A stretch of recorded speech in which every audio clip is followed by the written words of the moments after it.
Hello my dear students, welcome back to Magnet Brains, the only channel where you get 100% free and quality education without any paid subscription.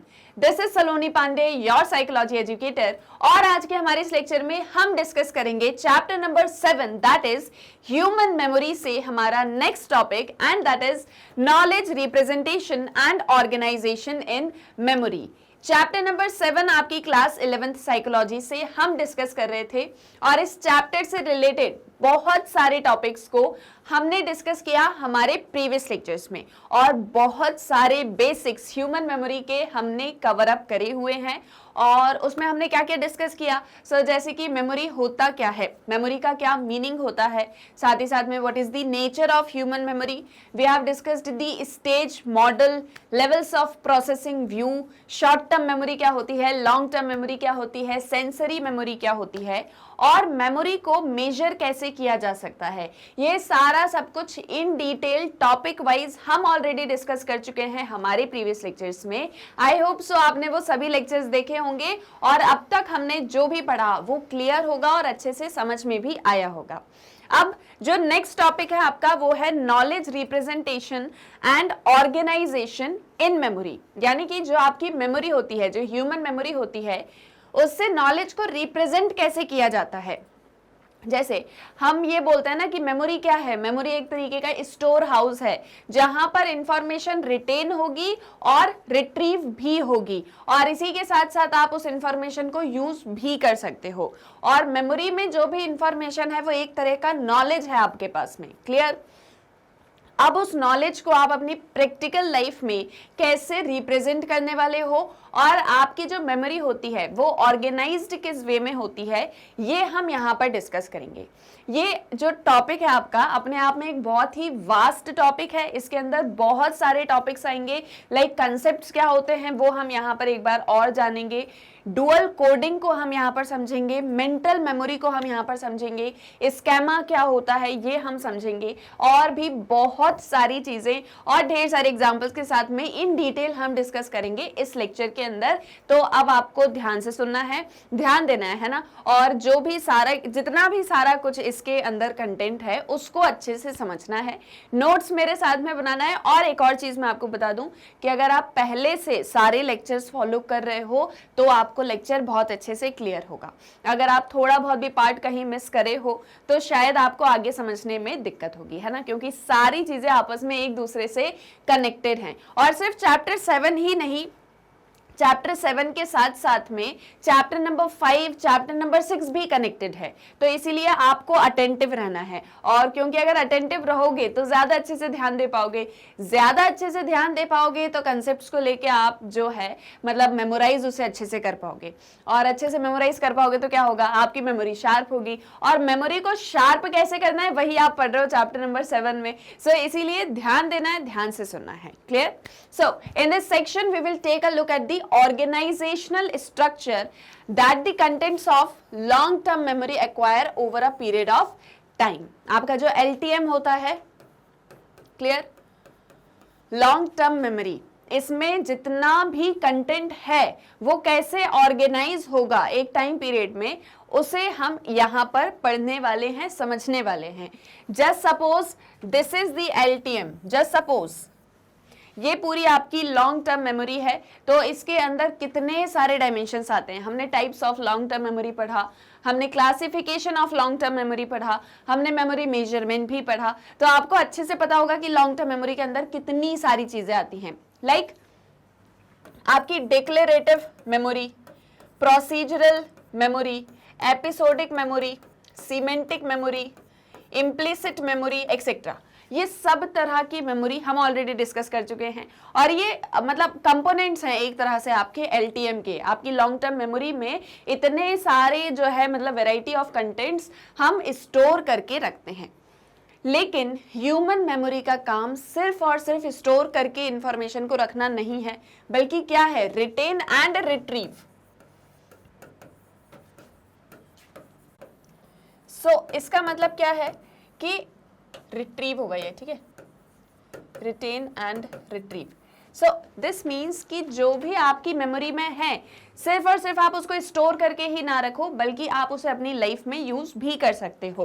तो यहाँ पर ये कहा, मतलब यहाँ पर हम जो एक चीज पढ़ेंगे वो ये होगा कि जो आपके एलटीएम में जितना भी सारा डेटा है, आप उसे कैसे, सबसे पहली चीज तो ऑर्गेनाइज करते हो, उसका एक ऑर्गेनाइजेशनल स्ट्रक्चर कैसा है, और फिर आप उस नॉलेज को किस तरह से रिप्रेजेंट कर सकते हो, ये भी हम यहाँ पर देखेंगे। Since long-term memory holds a very large amount of information which is put to use with amazing efficiency, it would be very useful to know how our memory system organizes it and so that the right information is available at the right moment। अब मैंने वही एक चीज जो अभी आपको कही कि LTM जो है उसके अंदर आप देखो कितना वाइड वेराइटी ऑफ इंफॉर्मेशन है। क्लियर? अब इतना ज़्यादा वाइड वैरायटी ऑफ इंफॉर्मेशन को स्टोर करना और बहुत, मतलब उसके लिए बहुत ज़्यादा एफिशिएंसी चाहिए। तो एलटीएम के पास में बहुत ही ज़्यादा एफिशिएंसी भी है, वो बहुत सारी इंफॉर्मेशन को यूज़ भी करके रखता है, जिसके मतलब सॉरी स्टोर भी करके रखता है, जिसके थ्रू रिटेन कर सकता है ना, जिसके थ्रू हम हमारे मेमोरी सिस्टम को मतलब जिसके थ्रू हम ये सारी इंफॉर्मेशन को अपनी प्रैक्टिकल लाइफ में यूज़ कर सकते हैं। क्लियर? बट उससे भी पहले एक चीज़ बहुत इंपॉर्टेंट है कि इतनी सारी इंफॉर्मेशन को ऑर्गेनाइज करके रखना भी बहुत ज़्यादा इंपॉर्टेंट है। जैसे फॉर एग्जांपल, जस्ट सपोज ये आपका रूम है, जस्ट सपोज, ओके, अभी इसमें सारी चीज़ें ऑर्गेनाइज्ड वे में है। फॉर एग्जाम्पल आपका जो बेड है वो यहाँ पर है, आपके जो कबर्ड्स हैं वो यहाँ पर है, यहाँ पर जस्ट सपोज डोर है। क्लियर? मे बी यहाँ पर विंडोज़ हैं, यहाँ पर आपकी स्टडी टेबल रखी हुई है, यहाँ पर जस्ट सपोज कुछ और सामान रखा हुआ है, मे बी यहाँ सोफा रखा हुआ है, यहाँ पर एक और टेबल रखी हुई है, आपके जितने भी क्लोथ्स हैं वो सब यहाँ कबर्ड में, मतलब अलमीरा के अंदर हैं, बेड भी बिल्कुल ऑर्गेनाइज्ड वे में, बुक्स बिल्कुल ऑर्गेनाइज्ड वे में है। अभी देखने में कितना अच्छा लग रहा है कि सब कुछ बिल्कुल ऑर्गेनाइज्ड है। जस्ट सपोज आपके बेड की जो शीट है, मतलब बेड शीट इधर आ जाए, आपकी बुक सारी इधर फैली हो, आपके जो यहाँ पर सोफा सेट है वो बिल्कुल, मतलब उसके जो कवर्स हैं वो पूरे फैले हुए हो, और आपकी जो ये स्टडी टेबल है वो यहाँ डोर के पास में आ जाए। क्या अच्छा लग रहा है? ये बिल्कुल अच्छा नहीं लग रहा। आपको अपना कोई भी सामान नहीं मिलेगा। जैसे सपोज आपको अपनी साइकोलॉजी की बुक ढूंढनी है तो आप इतने सारे, मतलब बिल्कुल ऐसे ये जो हो गया है इसमें आप अपनी बुक को नहीं ढूंढ सकते। बट अगेन अगर वो ऑर्गेनाइज्ड वे में है, ठीक है, अगर वो बिल्कुल ऑर्गेनाइज्ड वे में है तो you can easily find out your मतलब जो भी आपको सामान चाहिए है, जो भी चीज़ आप चाहते हो वो ऑर्गेनाइज्ड वे में आप इजीली ढूंढ सकते हो। क्लियर? ये तो मतलब एक बहुत बेसिक सा एग्जांपल है। बट यहाँ पर क्या एक चीज़ कही जा रही है कि एलटीएम इतना लार्ज और ऊपर से उसमें लार्ज वैरायटी ऑफ इंफॉर्मेशन, इतनी सारी इंफॉर्मेशन को एफिशिएंटली रिटेन करके रखना, that is again a big task. But उस इंफॉर्मेशन को अब, क्योंकि काम सिर्फ स्टोर करना तो है नहीं बल्कि उसको यूज़ करना भी है, तो यूज़ करने के लिए हम चाहते हैं कि ये जो हमारी इंफॉर्मेशन है ये बिल्कुल ऑर्गेनाइज्ड वे में हो। अगर ये ऑर्गेनाइज्ड वे में नहीं होगी तो हम इसे आगे भी यूज़ नहीं कर पाएंगे। Like for example, just for example, मैंने ये चीज़ आपको पहले बोली है कि ऐसा कोई एलटीएम एग्जिस्ट नहीं करता है। इन रियलिटी ऐसा कुछ नहीं है कि आपके अंदर कहीं पर ऐसी कोई एक स्पेस है जहाँ पर आपकी मेमोरी है, इस मेमोरी में आप सेंसरी इंफॉर्मेशन को भी रखते हो, एसटीएम को भी रखते हो, एलटीएम को भी रखते हो, ऐसा कुछ भी नहीं है। क्लियर? जैसे फॉर एग्जांपल आपकी जो बॉडी है तो बॉडी में ब्रेन की एक लोकेशन है, हार्ट की लोकेशन है, आपके स्टमक की एक लोकेशन है, लेकिन माइंड की कोई लोकेशन नहीं होती है ना। माइंड जस्ट एग्जिस्ट करता है but it has no location in your body. Mind का ही एक प्रोसेस है memory. Okay, so mental processes के अंदर ही आपकी मेमोरी भी आती है, और ऐसा माना जाता है कि आप अपनी मेमोरी में जो भी इंफॉर्मेशन स्टोर करते हो या जितना भी डेटा होता है दैट वो कुछ समय के लिए भी हो सकता है, लंबे समय के लिए भी हो सकता है। जो ज़्यादा ड्यूरेशन के लिए होता है उसे हम लॉन्ग टर्म मेमोरी कहते हैं, और बहुत सारा ऐसा डेटा होता है जो हमारी लॉन्ग टर्म मेमोरी में होता है। जैसे फॉर एग्जाम्पल डेट्स वगैरह को याद करके रखना, फैक्ट्स को याद करके रखना, 2 + 2 is always equals to 4 and not 22।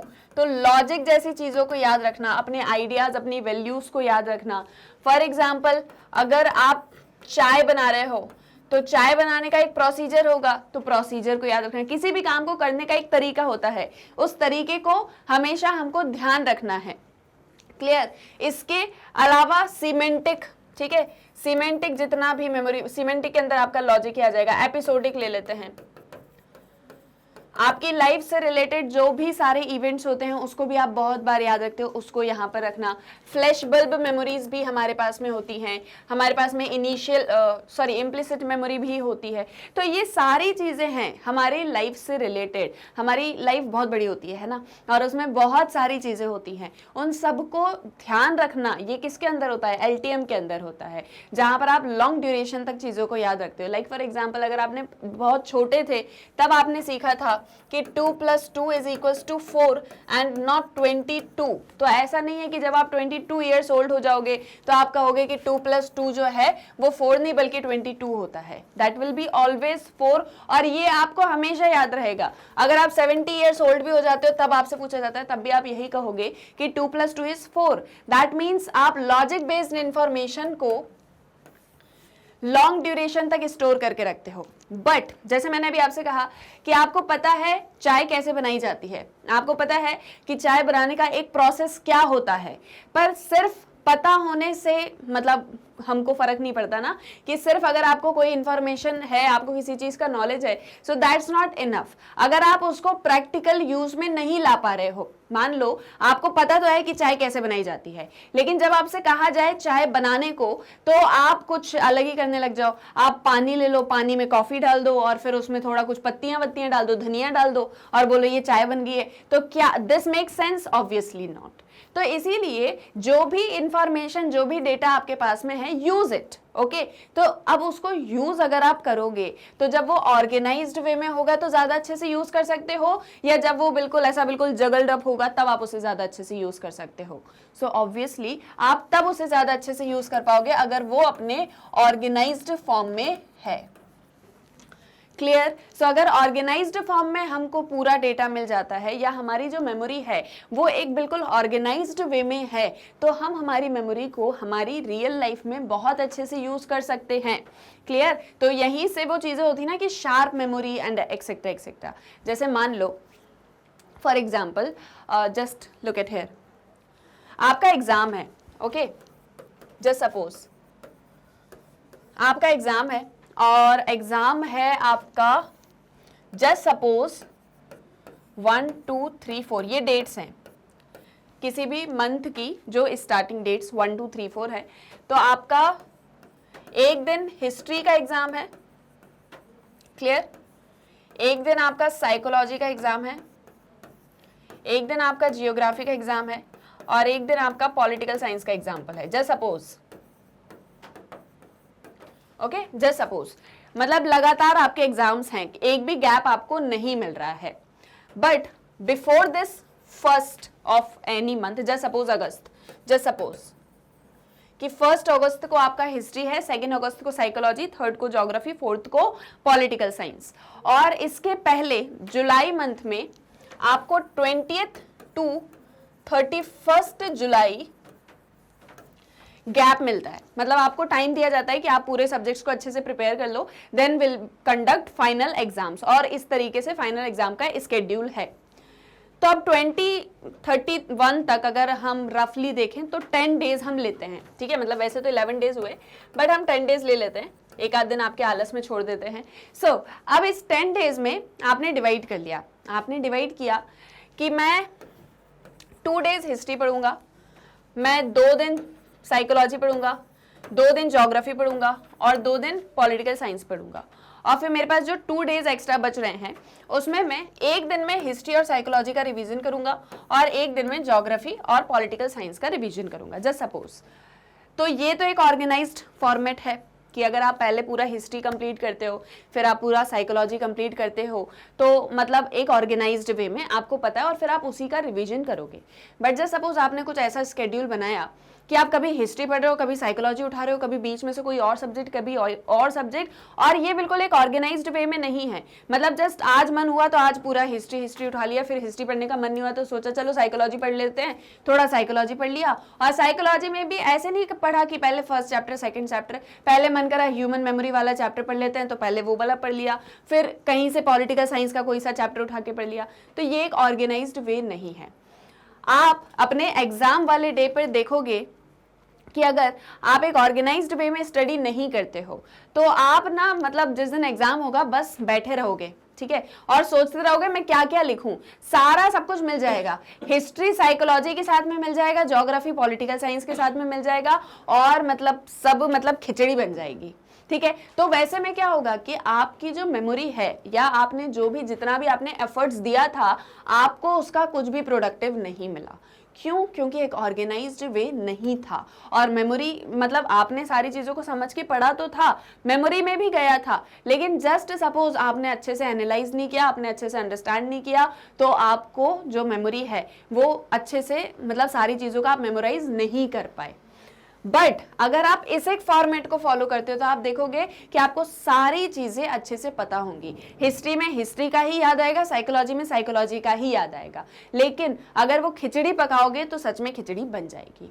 तो सेम वे में जो हमारी मेमोरी है, मेमोरी तो कितनी सारी चीजों को मतलब हमने डेटा रखा हुआ है, मेमोरी के अंदर कितना सारा सब कुछ हम स्टोर करके रखते हैं। अगर हम इसको ऑर्गेनाइज्ड नहीं रखेंगे तो ऑब्वियसली खिचड़ी पक जाएगी, ठीक है, और फिर मजे से खा लेना आप लोग। तो इसीलिए organisation is must.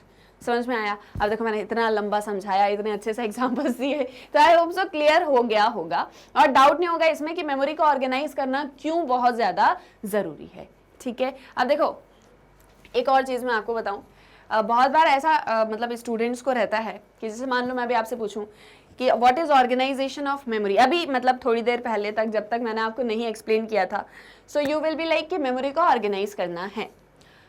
But if I ask how to organise the memory, या मतलब मेरे को डिस्क्राइब करो, मुझे एक्सप्लेन करके बताओ कि मेमोरी को ऑर्गेनाइजेशन का मतलब क्या होता है, तो यू विल बी लाइक कि हाँ मेमोरी को ऑर्गेनाइज करके रखना है, बट आप उसको एक्सप्लेन नहीं कर पाते।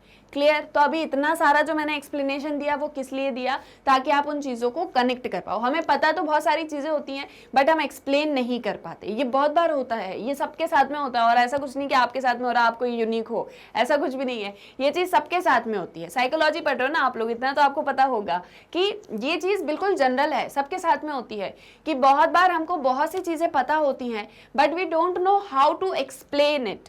फॉर एग्जाम्पल मान लो मैं आज आपसे बोलूँ tell me about yourself, so you will be like कि my name is this, my mother's name is this, my father's name is this, I have this my siblings, और या फिर इसके अलावा आप बता दोगे मैं कौन सी क्लास में हूँ। what after that? उसके बाद में क्या बताओगे? तो अब जैसे मैं अगर आपको बोलूँ कि आप मुझे बता सकते हो ना कि आपका इंटरेस्ट एरियाज क्या है, सो यू विल बी लाइक हाँ हाँ ये तो हम बता सकते हैं। फिर आपकी हॉबीज़ क्या हैं वो भी आप बिल्कुल बता सकते हो, आपको क्या करना अच्छा लगता है, या आपने जो है आपकी स्कूलिंग वगैरह पहले आप कहीं और रहे एक्सेट्रा एक्सेट्रा, आप बहुत कुछ बता सकते हो मुझे अपने बारे में, है ना। तो बहुत बार हमें पता होता है बट हम एक्सप्लेन नहीं कर पाते। तो मेरा ये एक मतलब ऐसा वो बोलता है ना कि मेरा एक ऐसा मोटिव होता है कि मैं आपको बिल्कुल ज़ीरो से पढ़ाऊँ ताकि आपको हर एक चीज़ क्लियर हो और आप उसको एक्सप्लेन भी कर सको। तो यहाँ पर जो हमने इतना सारा कुछ मेमोरी ऑर्गेनाइजेशन को समझा वो इसीलिए है ना कि आपको अगर कल को कोई पूछता है कि मेमोरी ऑर्गेनाइजेशन क्या है, क्यों करने की जरूरत है, आपको एक्सप्लेन करने को मान लो क्वेश्चन आ जाता है एग्जाम में, तो आप एटलीस्ट बता सकते हो। And examples are must. अगर आप साइकोलॉजी पढ़ रहे हो तो एग्जाम्पल तो बिल्कुल आपके मतलब वो बोलते हैं ना जबान पर होना ही चाहिए कि हर एक चीज का एग्जाम्पल देना ही देना है। क्लियर? आई होप सो यहाँ तक मैंने जितना बोला वो क्लियर हो गया होगा और उसमें कोई डाउट नहीं होगा। नेक्स्ट, तो यहाँ पर यही एक चीज लिखेगी क्योंकि लॉन्ग टर्म मेमोरी बहुत लार्ज अमाउंट ऑफ इंफॉर्मेशन को होल्ड करती है, जिसके मतलब which is put to use with amazing efficiency, और इस इंफॉर्मेशन को हम बहुत एफिशिएंटली यूज भी करते हैं। तो इसीलिए बहुत ज़्यादा ज़रूरी है कि हम कैसे हमारे मेमोरी सिस्टम को ऑर्गेनाइज करके रखें, उसके कंटेंट्स को ऑर्गेनाइज करके रखें, ताकि जब हमें राइट इंफॉर्मेशन की ज़रूरत है तो वो राइट मोमेंट पर हमको मिले। मैंने आपसे कहा आप फैक्ट्स और लॉजिक को याद रखते हो, ठीक है, यानी आप डिक्लेरेटिव मेमोरी और आपकी जो सीमेंटिक मेमोरी है उसकी बात यहाँ पर हो रही है। अब जैसे फॉर एग्जांपल मान लो मैं आपसे पूछ रही हूँ कि आप मुझे ये बताओ कि जैसे मान लो बर्थ डेट, मैं किसी का बर्थडे आपसे पूछ रही हूँ और आपको बर्थडे की जगह ये याद आ रहा है कि इंडिया इंडिपेंडेंट 15 अगस्त 1947 को हुआ था, दैट मीन्स आप अपने कंटेंट को अच्छे से यूज नहीं कर पा रहे हो। वही जो अभी मैंने आपसे कहा कि मान लो हिस्ट्री में बैठे हो, क्वेश्चन हिस्ट्री का आया है, 1857 का रिवॉल्ट आपसे पूछा गया है, पर आपको याद आ रहा है कि पॉलिटिकल साइंस में जो है मतलब कॉन्स्टिट्यूशन असेंबली कैसे पूरी बनी हुई थी या कॉन्स्टिट्यूएंट असेंबली ने कैसे काम किया था, मान लो, तो ये क्या हो रहा है, सही टाइम पे सही इंफॉर्मेशन यूज नहीं कर पा रहे हो। आपको पता है 1857 का रिवोल्ट क्या है, लेकिन दिमाग में खिचड़ी बन चुकी है और इसीलिए कुछ भी समझ में नहीं आ रहा है। तो उसके लिए मेमोरी ऑर्गेनाइज हो, ये बहुत ज्यादा जरूरी है। Clear? Now, it is important to note at this point that many ideas relating to organization of the content of long-term memory have resulted from experiments that have employed semantic retrieval task. अब ये एक चीज़ यहाँ पर important है कि हमारे ज़्यादातर जो आइडियाज़ होते हैं, ठीक है, ज़्यादातर जो आइडियाज़ होते हैं वो लॉन्ग टर्म मेमोरी में जितना भी आपका कंटेंट होता है वो सीमेंटिक रिट्रीवल टास्क से रिलेटेड होते हैं। सीमेंटिक रिट्रीवल टास्क का मतलब क्या होता है कि आपने जितना भी सीमेंटिक मेमोरी को स्टोर करके रखा हुआ है। सीमेंटिक मेमोरी क्या होती है? लॉजिक, आइडियाज, वैल्यूज, इन सारी चीज़ों को ध्यान रखना। Like frog is an amphibian, that you know, 2 + 2 = 4, this you know. तो आप ऐसी चीज़ों को आप हमेशा रिमेंबर रखते हो। क्लियर? सो ये होते हैं आपके सीमेंटिक रिट्रीवल टास्क। अब यहाँ पर क्या एक चीज़ कही जा रही है कि many ideas relating to organisation of the content of long term memory have resulted from experiments। ज़्यादातर ये जो ऑर्गेनाइजेशन है कि हमको कंटेंट को किस तरीके से ऑर्गेनाइज करके रखना है और ये क्यों रखना है, ये हमने बहुत से ऐसे सीमेंटिक मेमोरी को लेके एक्सपेरिमेंट्स किए जिससे हमको समझ में आया। You will perhaps agree that there cannot be any error in recalling the contents of semantic memory। आप कभी भी semantic memory के contents को recall करने में आपको दिक्कत नहीं होगी। आपके दिमाग में चाहे कितनी ही खिचड़ी पकी हुई हो, अगर मैं आपसे बोलूं 4 × 8 = what, तो आप मुझे बिल्कुल करेक्ट आंसर ही दोगे। You will only say 32। Clear? कभी भी आप मुझे ये नहीं बोलोगे कि दैट इज 30, दैट इज 48 और दैट इज 84, कभी नहीं बोलोगे, बिकॉज यू नो 4 8 = 32। क्लियर? तो इन चीज़ों को लेके, क्योंकि सीमेंटिक मेमोरी जो है वो हमारी बहुत अच्छे से ऑर्गेनाइज्ड होती है, फैक्ट्स हैं, लॉजिक हैं, 1000 बार इसी चीज़ को पढ़ोगे। 2 + 2 हमेशा 4 होगा, कभी भी 22 नहीं होगा, that we all know. Clear? So इसीलिए सीमेंटिक मेमोरी जो होती है उसको रिकॉल करने में उतनी ज़्यादा दिक्कत नहीं होती। For anyone who knows that birds fly will not make a mistake in answering a question, do birds fly? The answer will be affirmative। तो इसका मतलब ये है कि जैसे आपको पता है कि बर्ड्स फ्लाई करती हैं और इसमें कोई भी डाउट नहीं है। क्या आपने कभी बर्ड्स को स्विमिंग करते हुए देखा है? ऑब्वियसली नॉट, क्योंकि बर्ड्स क्या करती हैं? बर्ड्स फ्लाई करती हैं। तो अगर आपसे कभी कोई बोले कि भाई बर्ड्स स्विमिंग करती हैं, तो आप उसको बिल्कुल जो है निगेट कर सकते हो। आप बिल्कुल बोलोगे कि नहीं, आप गलत बोल रहे हो, बर्ड्स हमेशा फ्लाई करती हैं। क्लियर? तो अगर आपसे कभी कोई क्वेश्चन पूछा जाए डू बर्ड्स फ्लाई, तो आपको कभी कोई दिक्कत नहीं होगी, you will be always like yes birds fly. लेकिन अगर मैं अभी आपसे क्वेश्चन पूछूं कि क्या बर्ड्स एनिमल्स होती हैं, you are little confused, you are confused. मानो या ना मानो आप कंफ्यूज हो गए कि बर्ड्स एनिमल्स हैं या बर्ड्स एनिमल्स नहीं हैं। तो this people may take variable lengths of time in answering questions which require semantic judgments. While responding in question do birds fly, a person will take not more than a second, but answering a question are birds animals may take longer। तो यहाँ पर यही एक चीज़ कही गई कि हमारे जो लॉजिक, हमारे फैक्ट्स या आइडियाज़, वैल्यूज बेस्ड जो क्वेश्चंस होते हैं उसको आंसर करने में हमें ज़्यादा टाइम नहीं लगता, क्योंकि हमारी सीमेंटिक मेमोरी स्ट्रांग है। लेकिन वहीं अगर कुछ ऐसे क्वेश्चंस पूछ लिए जाएं कि क्या बर्ड्स एनिमल्स होती हैं, तो थोड़ा सा टाइम आपको लगेगा, थोड़ा सा आप सोचोगे, उसके बाद ही आप आंसर करोगे। Depending upon how much time people take in responding to questions such as these, the nature of organization in long-term memory has been inferred. The most important unit of representation of knowledge in long-term memory is a concept। अब यहाँ से आ रही हैं important topics, यहाँ से बिल्कुल important मतलब क्या कंसेप्ट ही बोलना चाहिए ना, वो स्टार्ट होने वाले हैं, तो वो आपको ध्यान से सुनना है। तो अभी मैंने आपको ऑर्गेनाइजेशन का बताया कि ऑर्गेनाइजेशन करना क्यों इंपॉर्टेंट है। अब अगर आपकी मेमोरी ऑर्गेनाइज्ड है, ठीक है, अब इस एक कंडीशन को मानते हैं कि आपकी मेमोरी ऑर्गेनाइज्ड है या नहीं है। अगर ऑर्गेनाइज्ड है तो कोई क्वेश्चन आपसे पूछा जाएगा तो आपका ज़्यादा टाइम नहीं लगेगा रिस्पॉन्ड करने में।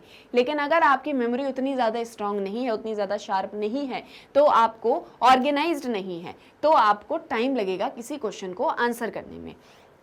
तो यहाँ पर हम किसी चीज़ पर डिपेंड करते हैं कि कितना टाइम आप ले रहे हो किसी क्वेश्चन को आंसर करने में, और उस अकॉर्डिंग हम जज करते हैं कि आपकी मेमोरी ऑर्गेनाइज्ड है या नहीं है। क्योंकि अगर सेपरेट बिल्कुल इन्फॉर्मेशन है, जैसे मैंने अभी आपको हिस्ट्री ज्योग्राफी वाला एग्जाम्पल दिया कि अगर आपसे कोई क्वेश्चन हिस्ट्री का पूछा गया है तो you are very concrete about that कि ये हिस्ट्री का क्वेश्चन है, आप उसमें बिल्कुल भी कंफ्यूज नहीं होगे। क्लियर। लेकिन अगर आप उसमें कंफ्यूज होते हैं, आपको ऐसा लगता है कि अरे इसमें तो थोड़ा सा पॉलिटिकल टच आएगा या पॉलिटिकल साइंस का कुछ आएगा, तो आपकी मेमोरी उतनी ज़्यादा ऑर्गेनाइज्ड वे में नहीं है। जैसे मैं अभी आपको साइकोलॉजी पढ़ा रही हूँ, मैं आपको साइकोलॉजी पढ़ाते पढ़ाते हिस्ट्री पढ़ाने लग जाऊं इसी बीच में, इसी एक लेक्चर के अंदर, जस्ट अज्यूम कि मैं अभी आपको साइकोलॉजी पढ़ा रही हूँ, पढ़ाते पढ़ाते मैं हिस्ट्री में चले जाऊं, मैं आपको एंशिएंट इंडिया, मेडिवल इंडिया पढ़ाने लग जाऊं, और फिर पढ़ाते पढ़ाते मैं एकदम से ज्योग्राफी पर आ जाऊं कि इंडिया में किस तरह के मतलब जो है माउंटेन्स हैं, कैसी माउंटेन रेंजेस हैं, वहाँ से किस तरह के रिवर्स फ्लो होते हैं, हमारे यहाँ का किस तरह का लैंडस्केप है, मैं इस चीज़ पर आऊँ, और आते आते आते मैं जो है गवर्नमेंट पर आ जाऊँ कि इंडिया की जो गवर्नमेंट है वो ये पॉलिसीज लेकर आई। क्या हुआ? सब खिचड़ी पक गई। कहाँ थे साइकोलॉजी पे, कहाँ पहुंच गए पॉलिटिकल साइंस पे। ठीक है, तो यहाँ पर अब इतना पढ़ाने के बाद अगर मैं आपसे क्वेश्चन पूछूंगी तो आप कंफ्यूज होगे, आपको ये नहीं समझ में आएगा कि मैं आंसर कहाँ से करूँ। मैम ने तो सारा सब कुछ पढ़ा दिया हमको एक साथ में, है ना। लेकिन अगर मैं सिर्फ आपको साइकोलॉजी पढ़ा रही हूँ और अभी मैं आपसे क्वेश्चन पूछूंगी लॉन्ग टर्म मेमोरी क्या होती है, तो आप मुझे ईजिली आंसर कर पाओगे, है ना। तो यहाँ पर यही एक चीज़ कही जा रही है कि अगर ऑर्गेनाइज्ड वे है तो आपको आंसर करने में टाइम नहीं लगेगा, और अगर आपको किसी क्वेश्चन को आंसर करने में ज़्यादा टाइम नहीं लगता है, दैट मीन्स आपकी मेमोरी ऑर्गेनाइज्ड वे में है। लेकिन अगर आप थोड़े बहुत भी कंफ्यूज होते हो, मतलब ये एक चीज़ होती है कि आंसर हमको पता है बट स्टिल कंफ्यूज कि क्या बोला जाए, ठीक है, तो वहाँ पर क्या एक चीज़ हो जाती है कि मेमोरी कहीं ना कहीं ऑर्गेनाइज्ड वे में नहीं है। क्लियर। जैसे अभी मैं आपको बता रही थी ना कि बहुत बार हमको आंसर पता होता है बट हमको ये नहीं पता कि हम उसको एक्सप्लेन कैसे करें। वो इसीलिए होता है क्योंकि मेमोरी जो है वो ऑर्गेनाइज्ड वे में नहीं है। आपने डेटा तो सारा स्टोर करके रखा है लेकिन आप उसको एक्सप्रेस नहीं कर पाते। बहुत सारे स्टूडेंट्स के साथ में ये एक दिक्कत होती है कि हमने पढ़ा सब कुछ है, हमने सारा सब कुछ पढ़ा है, टीचर ने जितना पढ़ा है क्लास में हमने पढ़ा है, हमने एग्जाम के लिए बहुत अच्छे से प्रिपरेशन करी है, but the moment question comes before us we are not able to answer it. हम उसको आंसर नहीं कर पाते क्योंकि हमें पता नहीं होता कि हम क्या क्या लिखें और हम क्या क्या नहीं लिखें, है ना। ये एक चीज होती है, ये कंफ्यूजन हमारे सामने होता है। क्यों? क्योंकि डेटा है, डेटा स्टोर्ड है लेकिन डेटा को यूज करना नहीं आ रहा। क्लियर? आया समझ में? तो यहीं से एक बहुत इंपॉर्टेंट कंसेप्ट है आपके लॉन्ग टर्म मेमोरी का, दैट इज कंसेप्ट। ठीक है, मतलब जो आपकी मोस्ट इंपॉर्टेंट यूनिट है रिप्रेजेंटेशन ऑफ नॉलेज की लॉन्ग टर्म मेमोरी के अंदर, वो है कंसेप्ट। क्लियर? अब ये कंसेप्ट क्या होता है, इसके थ्रू आप कैसे अपने नॉलेज को रिप्रेजेंट करते हो वो हम समझेंगे। Concepts are mental categories for objects and events which are similar to each other in one or in more than one way. Concept मतलब क्या? Mental categories for objects and events.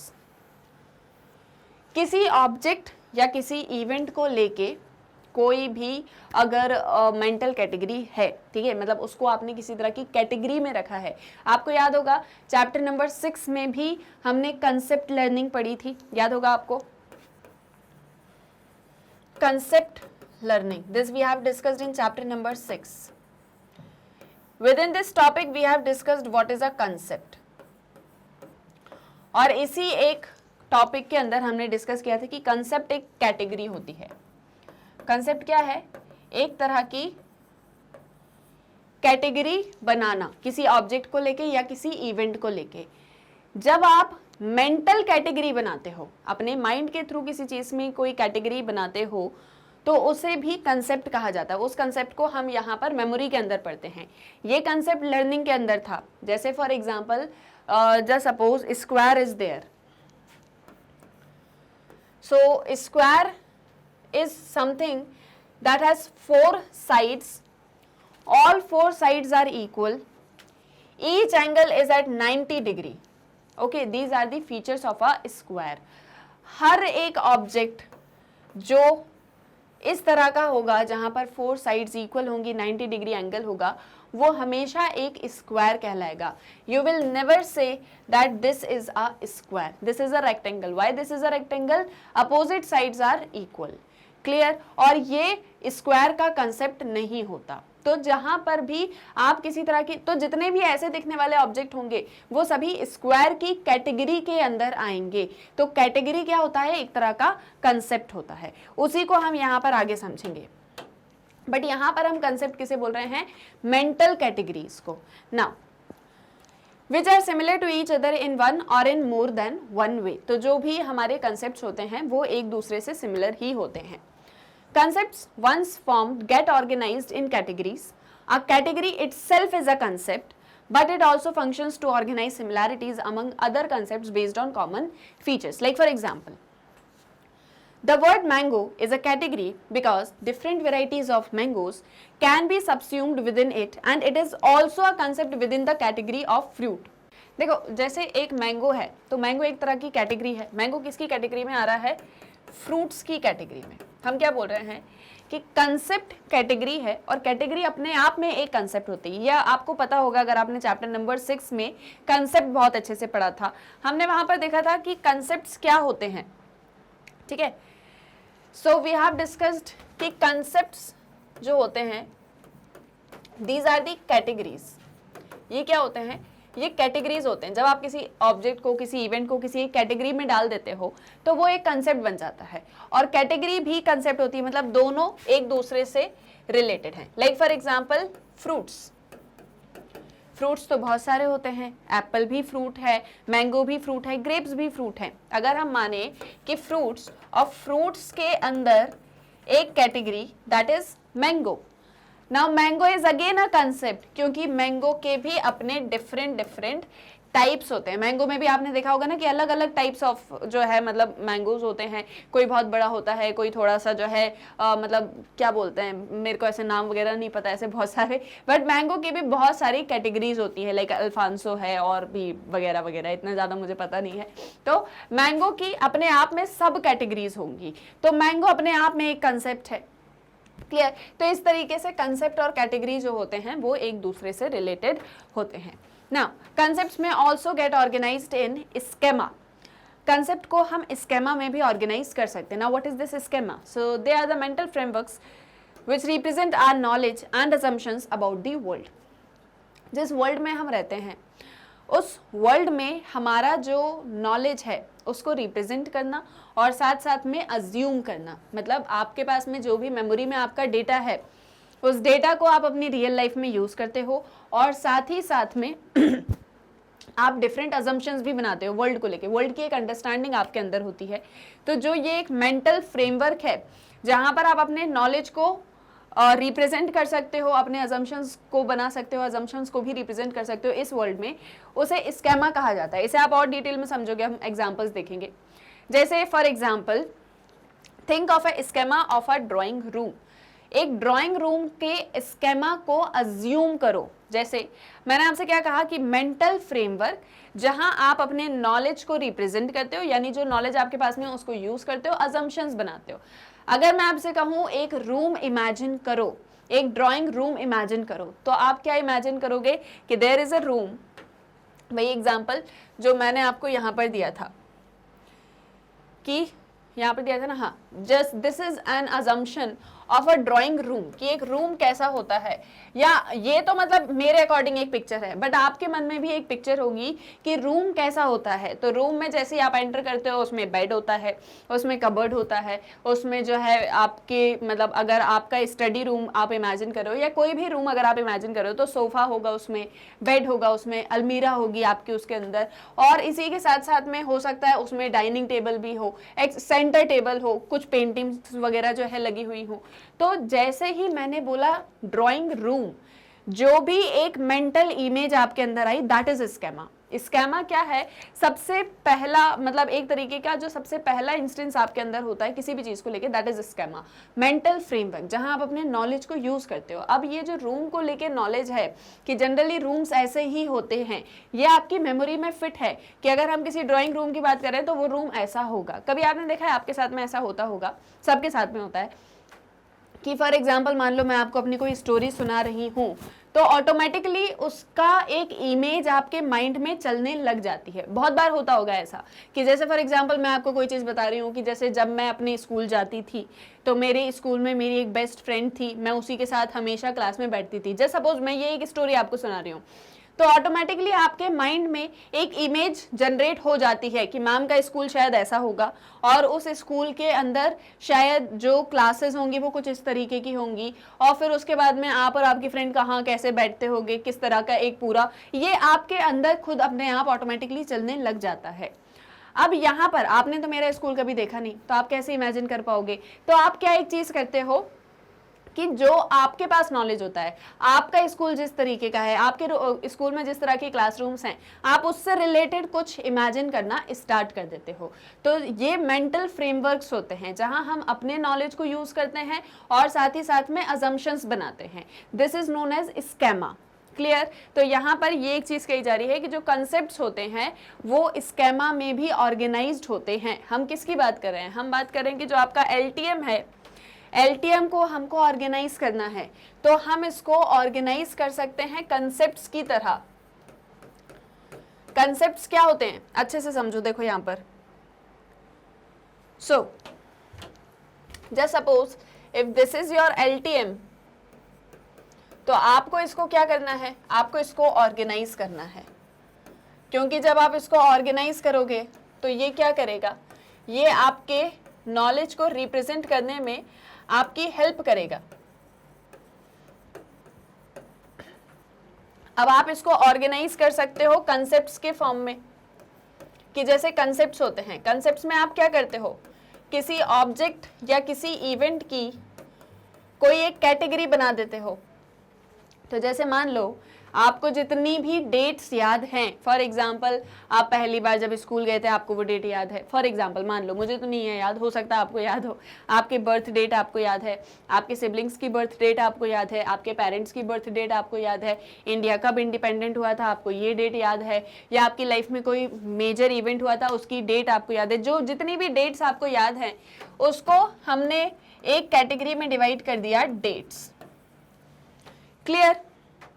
जितनी भी वैल्यूज आपके अंदर हैं, कि जैसे फॉर एग्जांपल हमेशा दूसरों की हेल्प करना चाहिए, या जो भी जितनी भी वैल्यूज आपके अंदर हैं, जो भी आपकी फैमिली से पास हुई है, जो भी है, उसको हम एक कैटेगरी में कर दें, वैल्यूज की कैटेगरी में हम उसको कर दें। क्लियर? आपकी लाइफ से रिलेटेड जितने भी एक्सपीरियंसेस हैं उसका हम एक कैटेगरी बना लें, जिसको हम लाइफ एक्सपीरियंसेस की कैटेगरी के अंदर रख दें। Now again I am telling you कि ऐसा कुछ प्रैक्टिकली नहीं होता है, but this is something that we are doing. Mind mapping जैसे बोलते हैं ना, अपने दिमाग में सारी चीज़ों को बना लेना, ये हम करते हैं। हम अपने माइंड के अंदर ऐसा मान के चलते हैं कि हाँ हमारी मेमोरी एक बिल्कुल ऑर्गेनाइज्ड वे में है। अगर आप अब देखो इस ऑर्गेनाइजेशन को नॉलेज के साथ में कैसे रिप्रेजेंट करना है या अपनी लाइफ में कैसे कभी यूज करना है। फ्लैश बल्ब मेमोरीज हमने पढ़ा ना, तो जैसे मान लो जस्ट फॉर एग्जाम्पल ठीक है, 30 जून 2005 को, जस्ट फॉर एग्जाम्पल, जब आप कितने साल के रहे होगे, मे बी 5-6 साल के रहे होगे, या मान लेते हैं आप 7 ईयर्स ओल्ड थे। क्लियर? आप 7 ईयर्स ओल्ड थे और जस्ट सपोज, जस्ट इमेजिन, ठीक है, जरूरी नहीं है ये चीज सबके साथ हो, but just imagine, just suppose कि जब आप 7 ईयर्स ओल्ड थे, आपकी एक छोटी बहन, ठीक है, आपकी एक छोटी बहन या छोटा भाई, दैट मीन्स यंगर सिबलिंग, ठीक है, ये इसका जन्म होता है, मतलब ये बॉर्न होता है इस एक डेट को, जस्ट सपोज, जस्ट इमेजिन, ठीक है। तो जैसे आप अपने घर में होते हो बट आपको पता चलता है कि आपका कोई छोटा भाई या बहन आया है, तो आप हॉस्पिटल जाते हो, आप उससे मिलते हो, आप अपनी मदर का भी ध्यान रखते हो, और साथ ही साथ में आपको बहुत ही अच्छा आपका एक्सपीरियंस था, बहुत अच्छा फीलिंग आपको हो रही थी, आप कहीं ना कहीं इमोशनल भी थे पर समझ नहीं पाते, छोटे से बच्चों अभी कहाँ इतना ज़्यादा फीलिंग्स को समझोगे, है ना, बट आपका एक्सपीरियंस बहुत अच्छा था। जरूर आपके साथ में बहुत सारी यादें तो नहीं होंगी, बहुत सारी मेमोरीज तो नहीं होंगी, बट कुछ ना कुछ आपको याद होगा। That is a part of flash bulb memory. याद है ना, फ्लैशबल्ब मेमोरी हमने पढ़ा हुआ है। ओके, सो एक तरीके से वो मान लो अब आज आप प्रेजेंट में आ जाओ और एकदम से ये मेमोरीज फ्लैश आउट होती है, आपको एकदम से याद आता है, या मे बी जब आपकी जो भी सिबलिंग है, भाई है, बहन है, उसका जब बर्थडे आता है तो आप याद करते हो कि अरे ये जब हुआ था या हुई थी तो किस तरह का सारा एक सिनेरियो था, कैसी फीलिंग्स थी, सारा सब कुछ, तो एकदम से वो फ्लैश करता है। So kind of date and kind of life experience, दोनों चीज को जोड़ के आप कुछ मेमोराइज करने की कोशिश कर रहे हो। नेक्स्ट, रिप्रेजेंट नॉलेज में हम ले लें, या फॉर एग्जाम्पल फर्दर आपको किसी चीज़ के लिए आपने कुछ कंसेप्ट वगैरह को आप मेमोराइज करते हो, जैसे मान लो आप जितनी भी अपनी पढ़ाई वगैरह करते हो तो उससे आपका जितना भी नॉलेज है वो किसी एक कंपार्टमेंट में जाता है, तो जब भी एग्जाम्स होते हैं आप इसको यूज करते हो। क्लियर, तो उसको आप कंसेप्ट्स में, कैटेगरीज में डिवाइड कर सकते हो। अब इसी के अंदर एक पार्ट हम डिस्कस कर रहे हैं, दैट इज स्केमा। क्लियर, इसी के अंदर एक और कंसेप्ट की हमने बात करी, दैट इज स्केमा। स्केमा मतलब क्या, मेंटल फ्रेमवर्क, कि मैंने आपको कोई भी एक सिनेरियो दिया, जस्ट सपोज मैंने आपको एक सिनेरियो दिया कि जब आप कॉलेज में फर्स्ट डे जाते हो, आपका फर्स्ट डे होता है कॉलेज में, so just imagine what will be the scenario, think about that.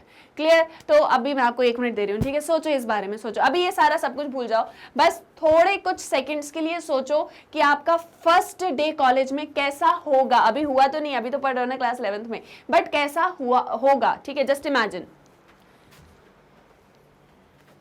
Clear, सो अब ज्यादा सोच में नहीं जाना, गहरी सोच में नहीं, अब वापस आ जाओ, यहाँ पर आ जाओ, ठीक है।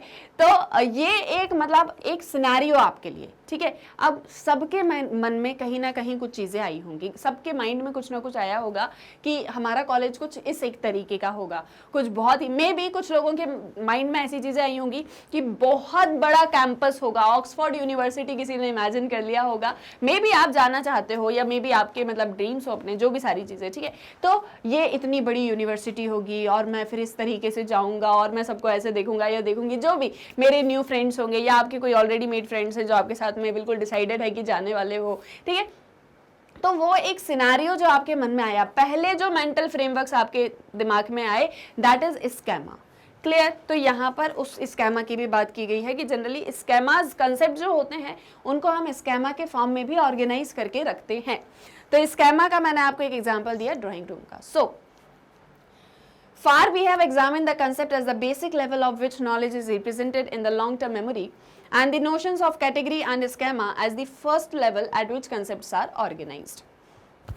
तो अब जैसे कि हमने डिस्कस किया कि कंसेप्ट जो है वो बेसिक लेवल ऑफ नॉलेज है, कि अगर आप उसको लॉन्ग टर्म मेमोरी को अच्छे से ऑर्गेनाइज करके रखते हो तो हम इस नॉलेज को रिप्रेजेंट कर सकते हैं, और अगर हम उसको कैटेगराइज कर दें, हम उसको स्केमा में डिवाइड कर दें, तो हम जो है और ज़्यादा अच्छे से अपने नॉलेज को अपनी रियल लाइफ में, प्रैक्टिकल लाइफ में इम्प्लीमेंट कर सकते हैं। Let us now look at a higher level of organization that concepts acquire in the long term memory. अब कुछ और अच्छा लेवल मतलब ये बिल्कुल बेसिक लेवल है, ये बेसिक लेवल है ऑर्गेनाइजेशन का, जहाँ पर आप स्केमा, कैटेगरी, कंसेप्ट्स के अंदर अपना जो भी आपका कंटेंट है उसको ऑर्गेनाइज करके रखते हो। अब इससे थोड़ा हाइयर लेवल ऑफ ऑर्गेनाइजेशन पर आते हैं। So in the year 1969 Alan Collis and Rose Cullion. 1969, Alan Collis and Rose Cullion published a landmark research paper in which they suggested that knowledge in long-term memory is organized hierarchically and assumes a network structure. इसको note down करो, ठीक है। इस एक point को, इस एक line को आप नोट डाउन करो, अपने नोट्स में लिखो, ठीक है।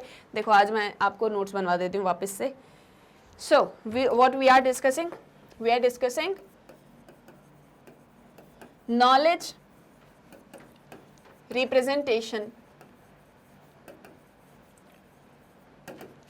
and organization in memory. Now, what is knowledge representation and what is organization? This we have discussed so far.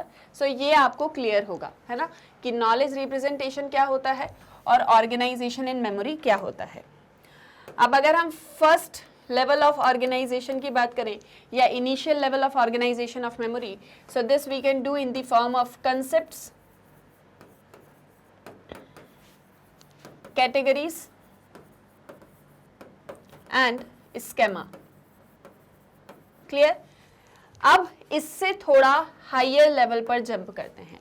तो इसमें हम डिस्कस कर रहे हैं 1969 में एक रिसर्च कंडक्ट की गई by Allan Collins and Ross Quillian. Clear? ये मैंने शॉर्ट में लिखा है, आप पूरा नाम लिखना, ठीक है? ये देखो, Allan Collins and Ross Quillian. Okay, so ये एक मतलब एक तरीके का रिसर्च पेपर्स पब्लिश करते हैं और ये ऐसा बोलते हैं कि लॉन्ग टर्म मेमोरी में जो भी आप ऑर्गेनाइज करते हो वो हायरार्किकली ऑर्गेनाइज होता है और उसमें एक नेटवर्क स्ट्रक्चर होता है। कैसा है वो? Hierarchically organised content in long term memory, content in long term memory is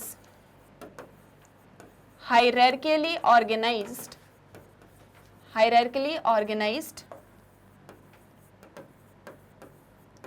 in a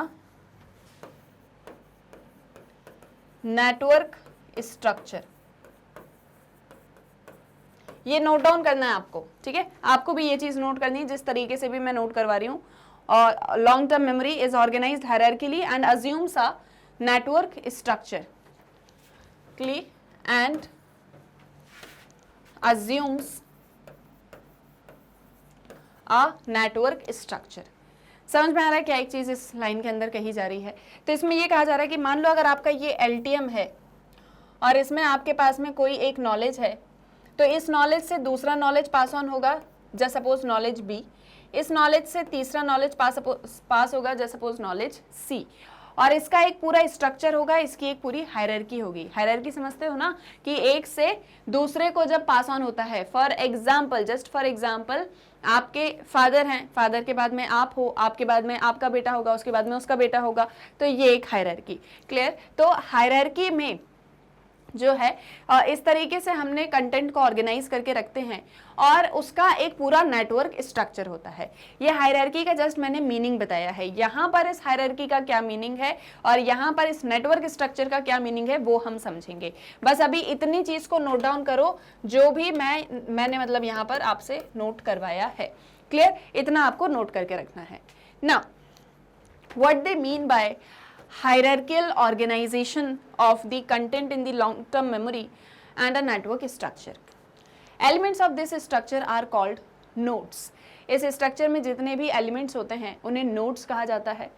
nodes are concepts while connections between nodes are labeled relationships which indicate category membership or concept attributes.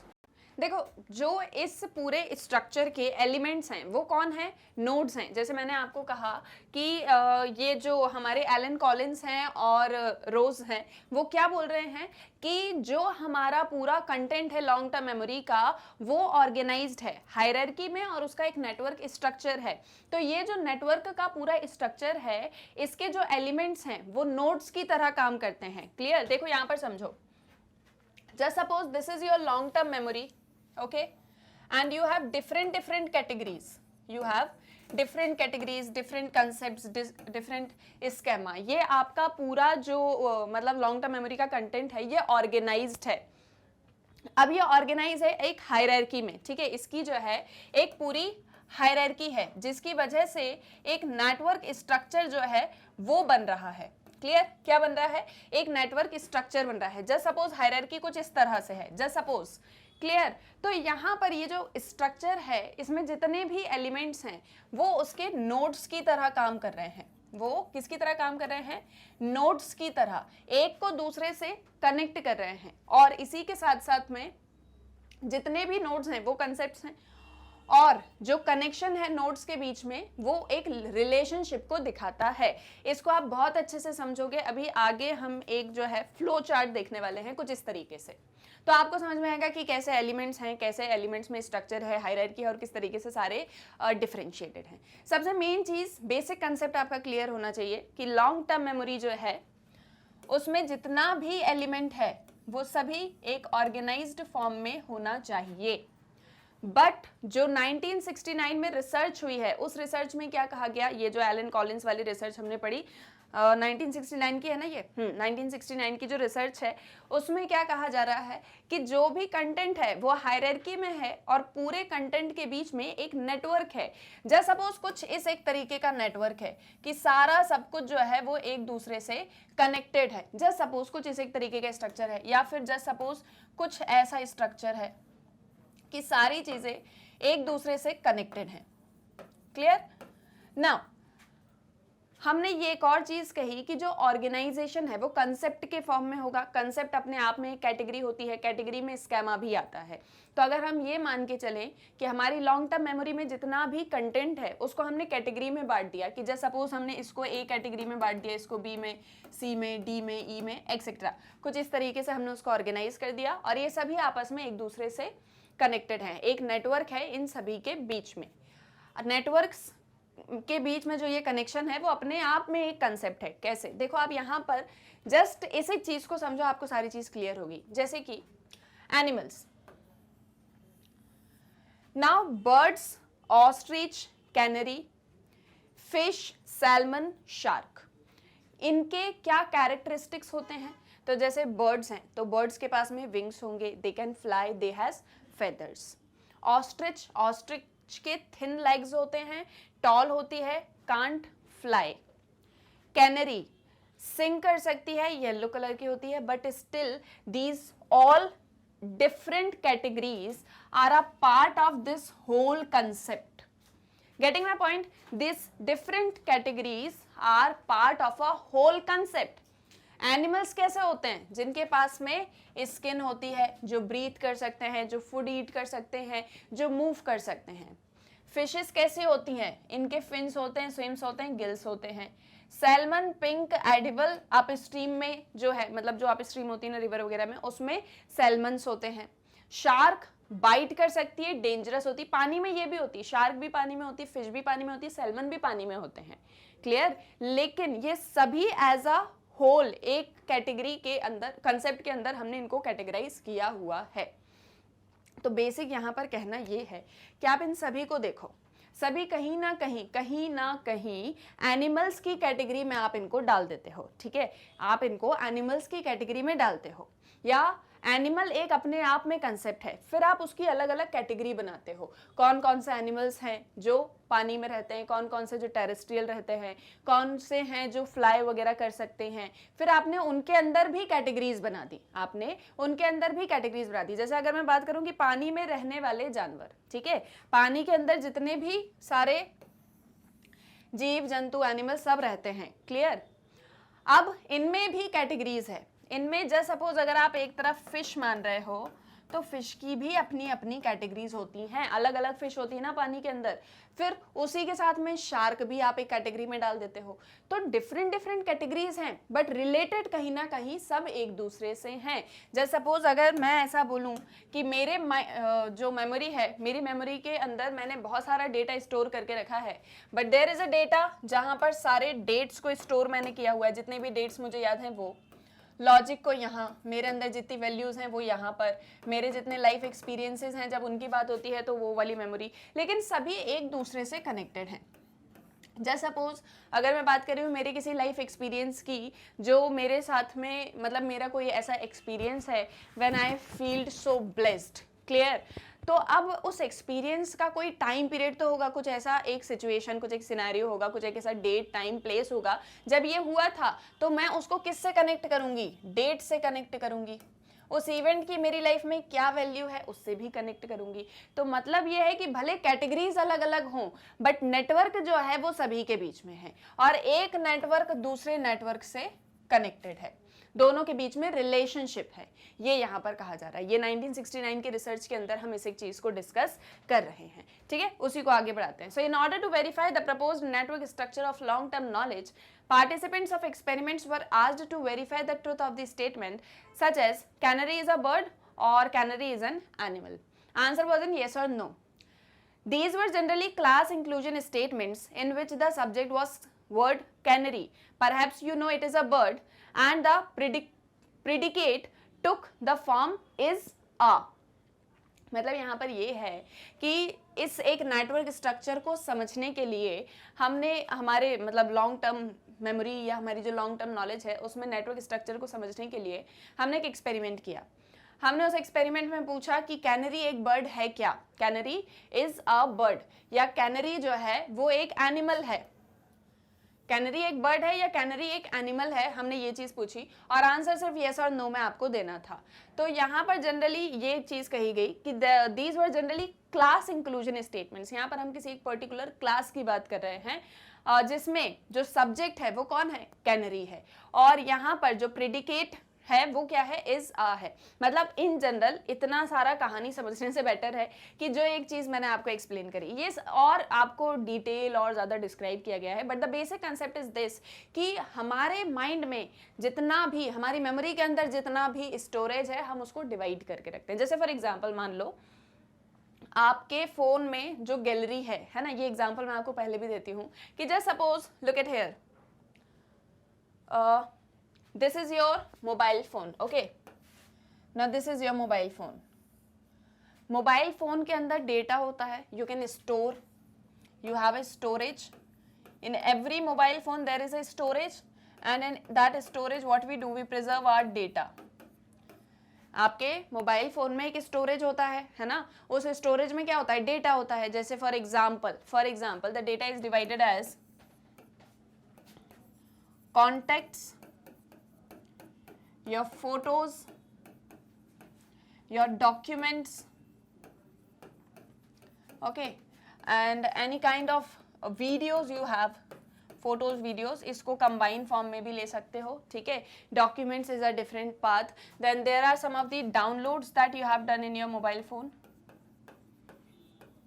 इस तरीके से ये हमने क्या किया, ये हमने data को ऑर्गेनाइज कर दिया। जैसे मान लो आप अपनी गैलरी में फोटोज देखते हो, है ना, सबके फोन में फोटोज का एक सेक्शन होता है ना, ऐप होता है, तो आप फोटोज देख रहे हो, फोटोज देखते देखते आपको कोई डॉक्यूमेंट दिख जाए, डॉक्यूमेंट देखते देखते आपको कोई कॉन्टेक्ट दिख जाए, आपको कोई कॉन्टेक्ट ढूंढना है तो आपको इतने सारे फोटोज में से फिर कॉन्टेक्ट को ढूंढना पड़े। So that is not a organised way. तो हम क्या करते हैं, कॉन्टेक्ट्स के लिए एक पूरा सेपरेट कॉलम है, डाउनलोड्स के लिए एक पूरा सेपरेट है। मतलब क्या करते हैं, हमारे फोन में जो स्टोरेज है हम उसको डिवाइड कर देते हैं छोटे छोटे पार्ट्स में कि कॉन्टेक्ट्स हमारे यहाँ पर हैं। जैसे मान लो कि आपको किसी का कॉन्टेक्ट सर्च करना है, उसके लिए आपको फोटोज में जाना पड़े और आपको पूरा देखना पड़े, सर्च करने से ना मिले, सो आपको वो चीज अच्छी नहीं लगेगी। बिकॉज सिंपलेस्ट मेथड क्या है, सीधे फोन में गए, मतलब जहां से कॉलिंग वगैरह होती है वहां पर कॉन्टेक्ट्स में गए, सर्च किया एंड दैट्स इट, क्लियर। लेकिन अगर ऐसा कुछ होता ही नहीं, अगर इस तरीके से एक पूरा ऑर्गेनाइज्ड स्ट्रक्चर होता ही नहीं, तो आपको किसी भी चीज को सर्च करने में टाइम लगता, ऑब्वियस है। यानी कि आप जो है, जो भी आपको यहाँ से चाहिए है वो आपको इजीली नहीं मिल पाता, क्लियर। तो सेम चीज मेमोरी के साथ में होती है। अगर आपके माइंड में आपने सब कुछ मेमोराइज करके रखा है मेमोरी के अंदर, लेकिन अगर आपको डेटा ही नहीं मिल रहा तो that doesn't make sense, clear. Second चीज पर हम आते हैं कि डेटा है, हमने उसको डिफरेंट डिफरेंट कॉलम्स में जो है मतलब बाइफरकेट या डिवाइड करके रखा है, बट ये सारी चीजें एक दूसरे से कनेक्टेड हैं। जैसे अगर हम बात करें फोटोज वीडियोस की, तो they have a network, they are connected. Downloads documents की हम बात करें तो ये आपस में एक दूसरे से कनेक्टेड होते हैं। कनेक्टेड इन द सेंस ऐसे कि आप कोई फोटो सर्च कर रहे हो, मान लो कि आप ईयर 2020 में 15 दिसंबर को अपनी फैमिली के साथ किसी ट्रिप पर गए थे, this is a date, okay. अब आप किसी मतलब इसमें आप जो है गए थे and that was a family trip, that was a family trip. अब ये हम बात करेंगे सिर्फ इस फोटोज की, ठीक है, बाकी सारी चीजों को रिमूव कर देंगे, ठीक है, अभी सिर्फ बात करेंगे फोटोज की। सो जस्ट सपोज कि 15 दिसंबर 2020 को आप अपनी फैमिली के साथ में कहीं पर घूमने वगैरह के लिए गए थे, that was a trip, okay. और इस पे आपके सभी कजन्स वगैरह सभी कोई थे, so you had a great time और बहुत सारी पिक्चर्स वगैरह आपने क्लिक करी, सब कुछ किया। Now you all made a WhatsApp group, ठीक है, आप सबने क्या किया, एक व्हाट्सएप ग्रुप बनाया और आपने कहा उस ग्रुप पर सारी फोटोज को सेंड कर दो। अब डिफरेंट आपके जितने भी कजन्स वगैरह फैमिली जितने मेंबर्स हैं वो सब उस फोटोज को सेंड कर देंगे। कुछ फोटोज आपके कैमरा में भी थे, ओके, कुछ फोटोज आपके कैमराज में भी थे, कुछ इसी के साथ में वीडियोस भी आपने बनाए थे। अब वीडियोज जो थे वो थोड़ा सा फाइल साइज ज़्यादा था, व्हाट्सएप पर सेंड नहीं होता, तो आपने उसको किसी और ऐप से ले लिया, आपने उसको क्या किया, किसी और ऐप से ले लिया। वो कुछ आती है ना ऐसे गूगल शेयर में भी समथिंग, है ना, मुझे ऐसे इतना नाम नहीं पता, I am not that much high tech, ठीक है। तो अब आपने उसको किसी शेयरिंग ऐप से ले लिया, जैसा सपोज आपने उसको ब्लूटूथ से ले लिया, ब्लूटूथ से भी शायद इतनी बड़ी फाइल नहीं आती होगी, बट जस्ट फॉर एग्जाम्पल मान लेते हैं कि आपने उसको ब्लूटूथ से ले लिया। तो अब आपका जो एक सेक्शन था, आपका जो एक पूरा हम ये बोलेंगे जो ऑर्गेनाइजेशन किया था, उस ऑर्गेनाइजेशन में भी जो आपका एक पूरा सेक्शन था, अब वो सेक्शन अगेन डिवाइडेड हो गया, ब्लूटूथ फोटोज या वीडियोस में, कैमरा में और व्हाट्सएप में। व्हाट्सएप में इमेजेस आएंगी, क्लियर। लेकिन कभी भी आपको अगर इन फोटोज वगैरह को देखना है या सर्च करना है तो आप सीधे क्या करोगे, बहुत बार मतलब ये ऑप्शन आते हैं फोन में, मेरे फोन में है, आपके में पता नहीं आता है कि नहीं।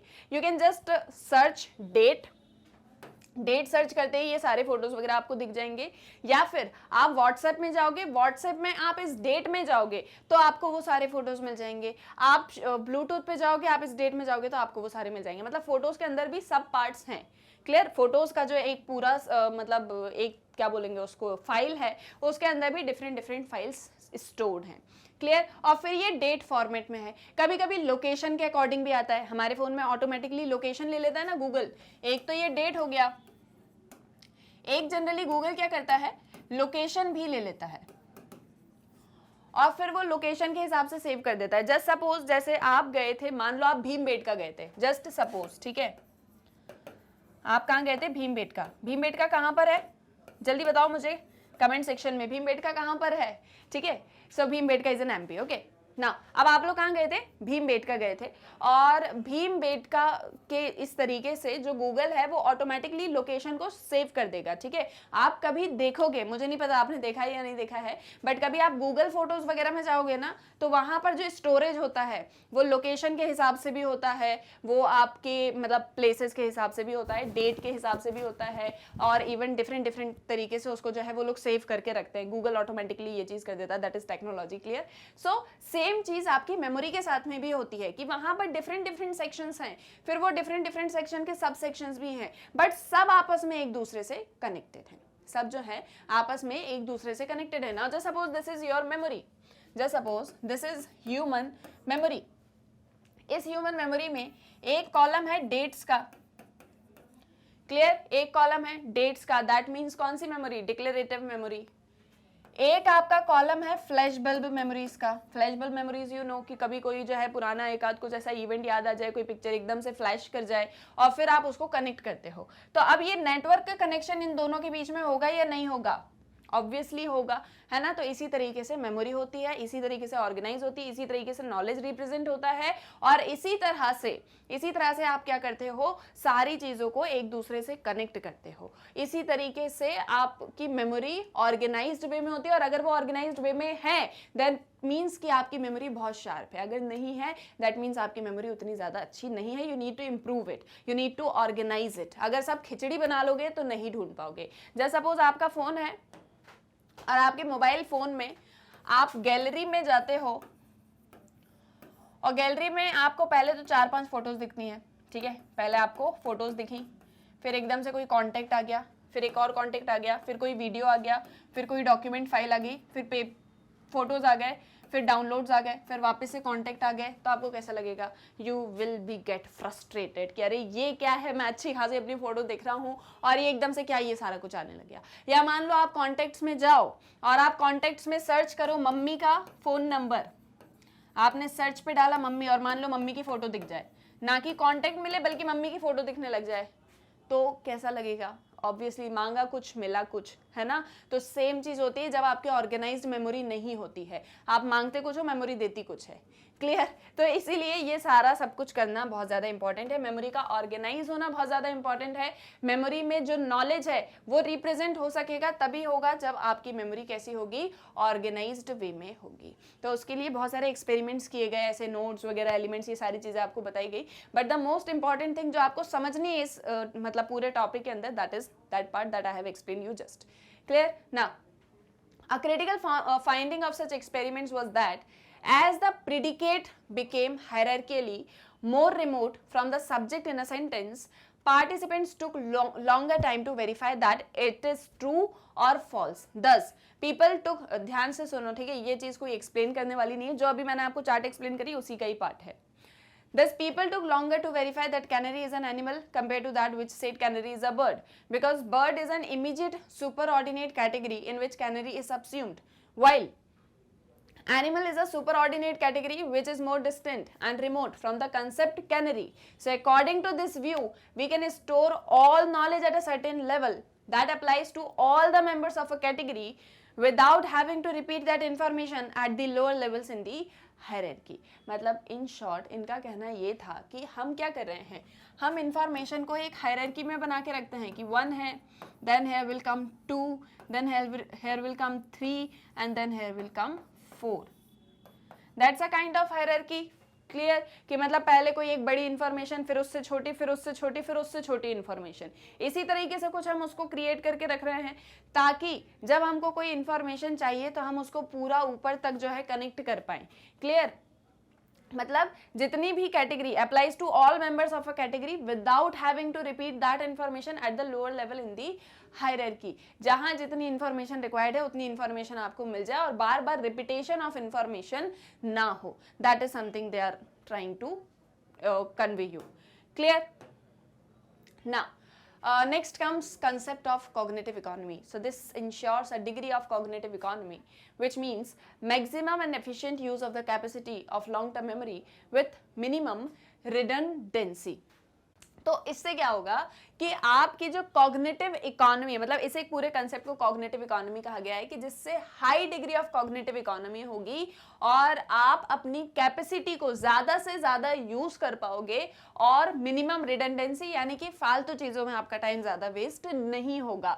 तो जैसे मैंने अभी आपको एक पूरा मतलब यहाँ पर ऐसे ग्राफ समझाया था ना कि जैसे फॉर एग्जांपल आपका फोन है, फोन के स्टोरेज में आपका डेटा है. Now this data is divided, this is divided among photos or gallery, videos, documents, downloads, contacts और भी ऐसे बहुत सारा. ठीक है, तो इस तरीके से आपके पूरे फोन का स्टोरेज डिवाइडेड है और ये फिर सब डिवाइडेड भी है. जैसे अगर हम फोटोज की बात करें तो फोटोज जो आपके कैमरा से लिए गए हैं, जो आपने ब्लूटूथ से लिए हैं, जो आपके व्हाट्सएप इमेजेस हैं, जो आपने मे बी इंस्टाग्राम से सेव किए हुए हैं.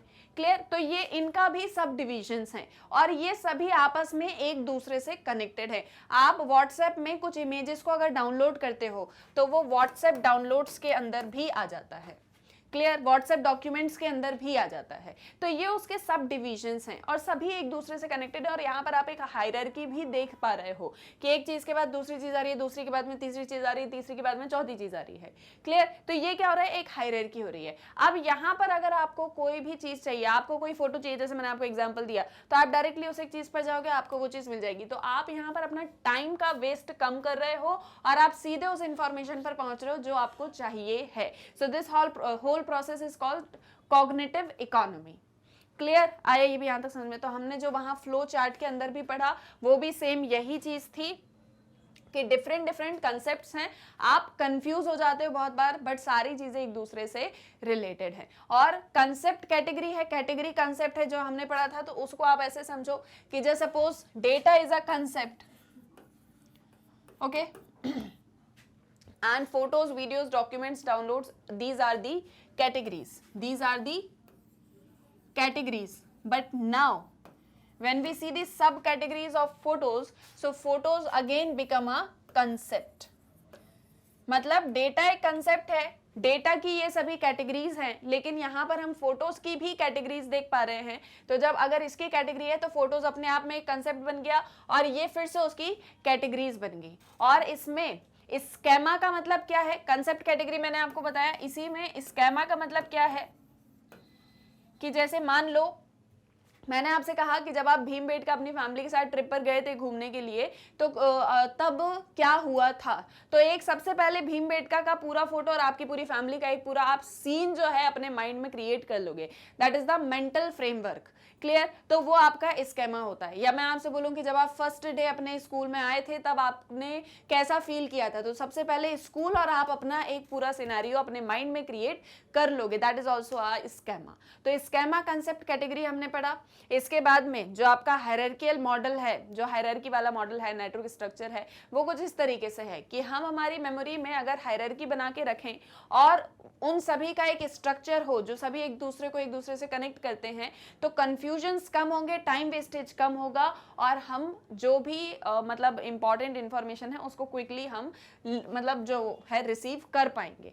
Clear, so this is all about your knowledge representation organization of memory. इसमें दो चीज़ों की हमने बात करी, एक मैंने कंसेप्ट आपको बताया, दूसरा कॉग्निटिव इकोनॉमी की हमने बात करी। ये यहाँ पे canary is an animal, canary is a bird, that's just something कि बहुत बार आप क्वेश्चन को सुन के कंफ्यूज हो जाते हो और वो होता है, दैट्स नॉर्मल थिंग कि आप कभी भी कंफ्यूज हो जाओ। लेकिन अगर आपको टाइम ज्यादा लग रहा है क्वेश्चन को आंसर करने में, then that's a problem with memory. लेकिन अगर आपको कुछ ही सेकेंड्स लग रहे हैं आंसर करने में, then your memory is perfect. Clear, now next comes your concept of dual encoding. Now what is this?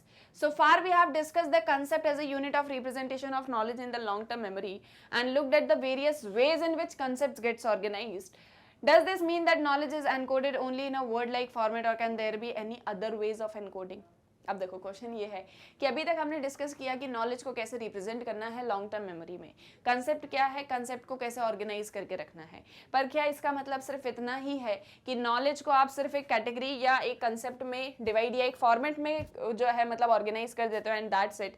क्या नॉलेज को किसी और तरीके से भी एनकोड किया जा सकता है? तो वो अब हम यहाँ पर पढ़ेंगे डुअल एनकोडिंग के अंदर। Clear, so it has been shown that information can be encoded in a perceptual format और इन टर्म्स ऑफ इमेजेस। अब यहाँ पर ये कहा जा रहा है कि देखो अगर आप डेट्स वगैरह को याद कर रहे हो तो इसका मतलब ये नहीं है कि सिर्फ एक डेट्स की ही कैटेगरी होगी, या फिर अगर आप कोई लाइफ एक्सपीरियंस को याद कर रहे हो तो सिर्फ उससे रिलेटेड कोई मेमोरी होगी।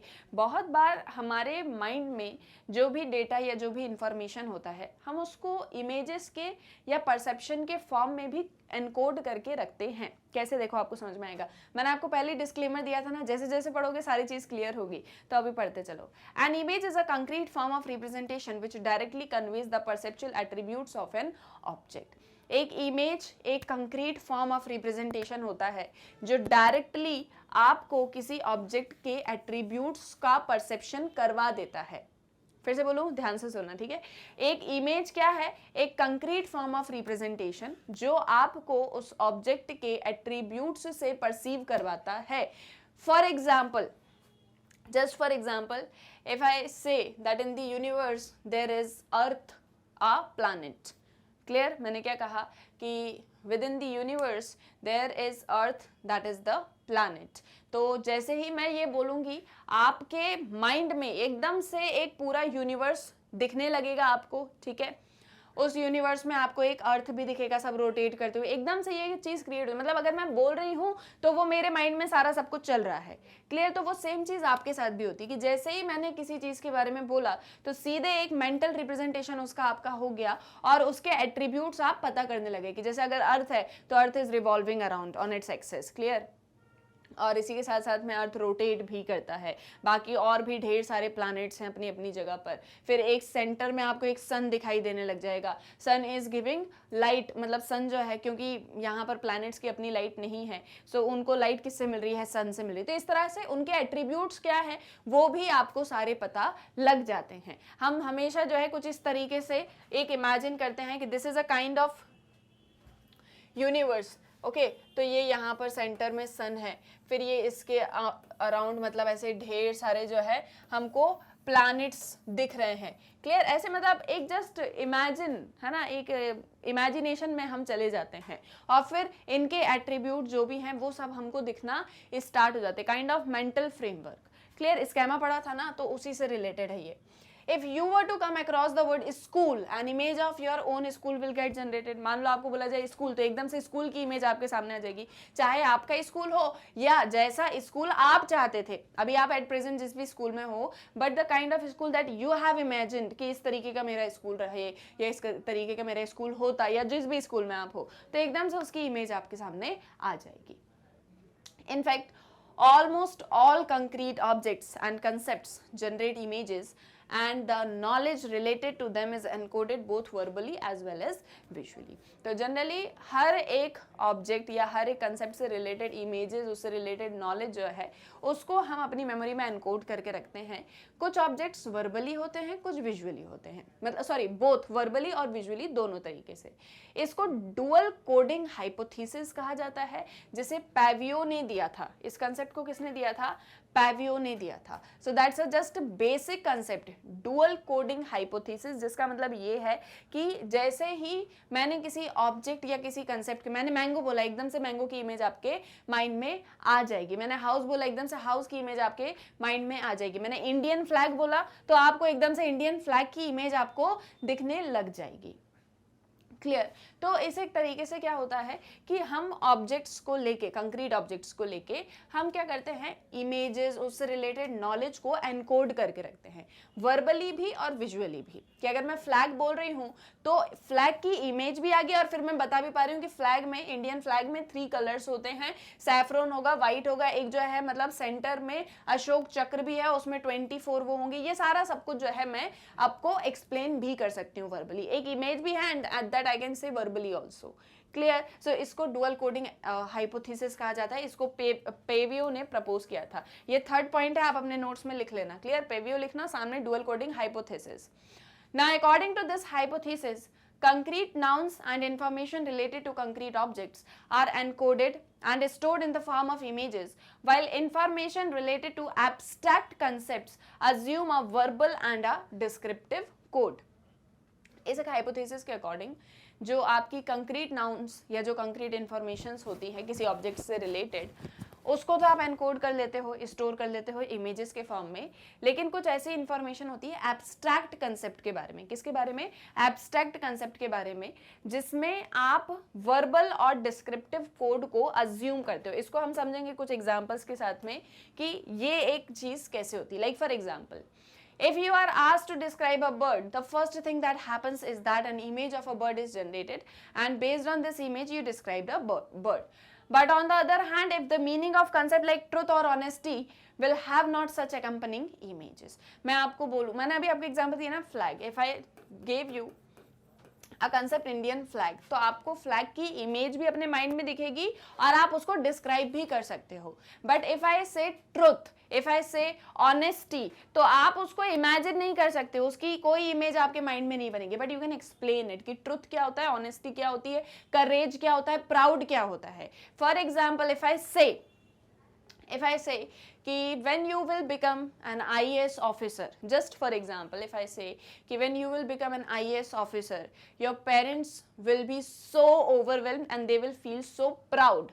Clear? If I say this, या मैं आपसे कहूँ कि जैसे ही for example, just take another example, ऐसे ही कोई एक example ले लेते हैं कि there was my friend, ठीक है, देयर वॉज माई फ्रेंड, मेरे कोई एक फ्रेंड है और वो IAS ऑफिसर बन जाती है. क्लियर? वो IAS ऑफिसर बन जाती है तो उससे उसके जो पेरेंट्स होते हैं वो बहुत ही इमोशनल हो जाते हैं, उनके आंखों में आंसू आ जाते हैं और वो बहुत ही खुशी और प्राउड और इमोशंस के साथ में अपनी बेटी को हक करते हैं. इफ आई सेड दिस, आपके माइंड में पूरी मेंटल इमेजेस चल रही होंगी. ठीक है, आपके माइंड में पूरी मेंटल इमेजेस चल रही होंगी, इवन मेरे माइंड में भी चल रही है. That's psychology, that's simple as it is. Clear? But if I say कि आपका IAS क्लियर हो गया, आपने UPSC एग्जाम क्लियर कर लिया, आपका IAS एग्जाम क्लियर हो गया, या जो भी आप बनना चाहते हैं, आपका डॉक्टरेट है, आपका लॉ है, जो भी है, क्लियर, वो एग्जाम आपका क्लियर हो गया and I am feeling so proud of you और you are feeling so proud. So आप उस एक चीज को इमेजिन कर पा रहे हो क्या कि जैसे आप इमेजिन किसी फ्लैग को कर पा रहे थे, किसी बर्ड को कर पा रहे थे, किसी पेरेंट्स को कर पा रहे थे. क्या आप प्राउड को फील कर, मतलब माइंड में अपने मेंटल फ्रेमवर्क बना पा रहे हो?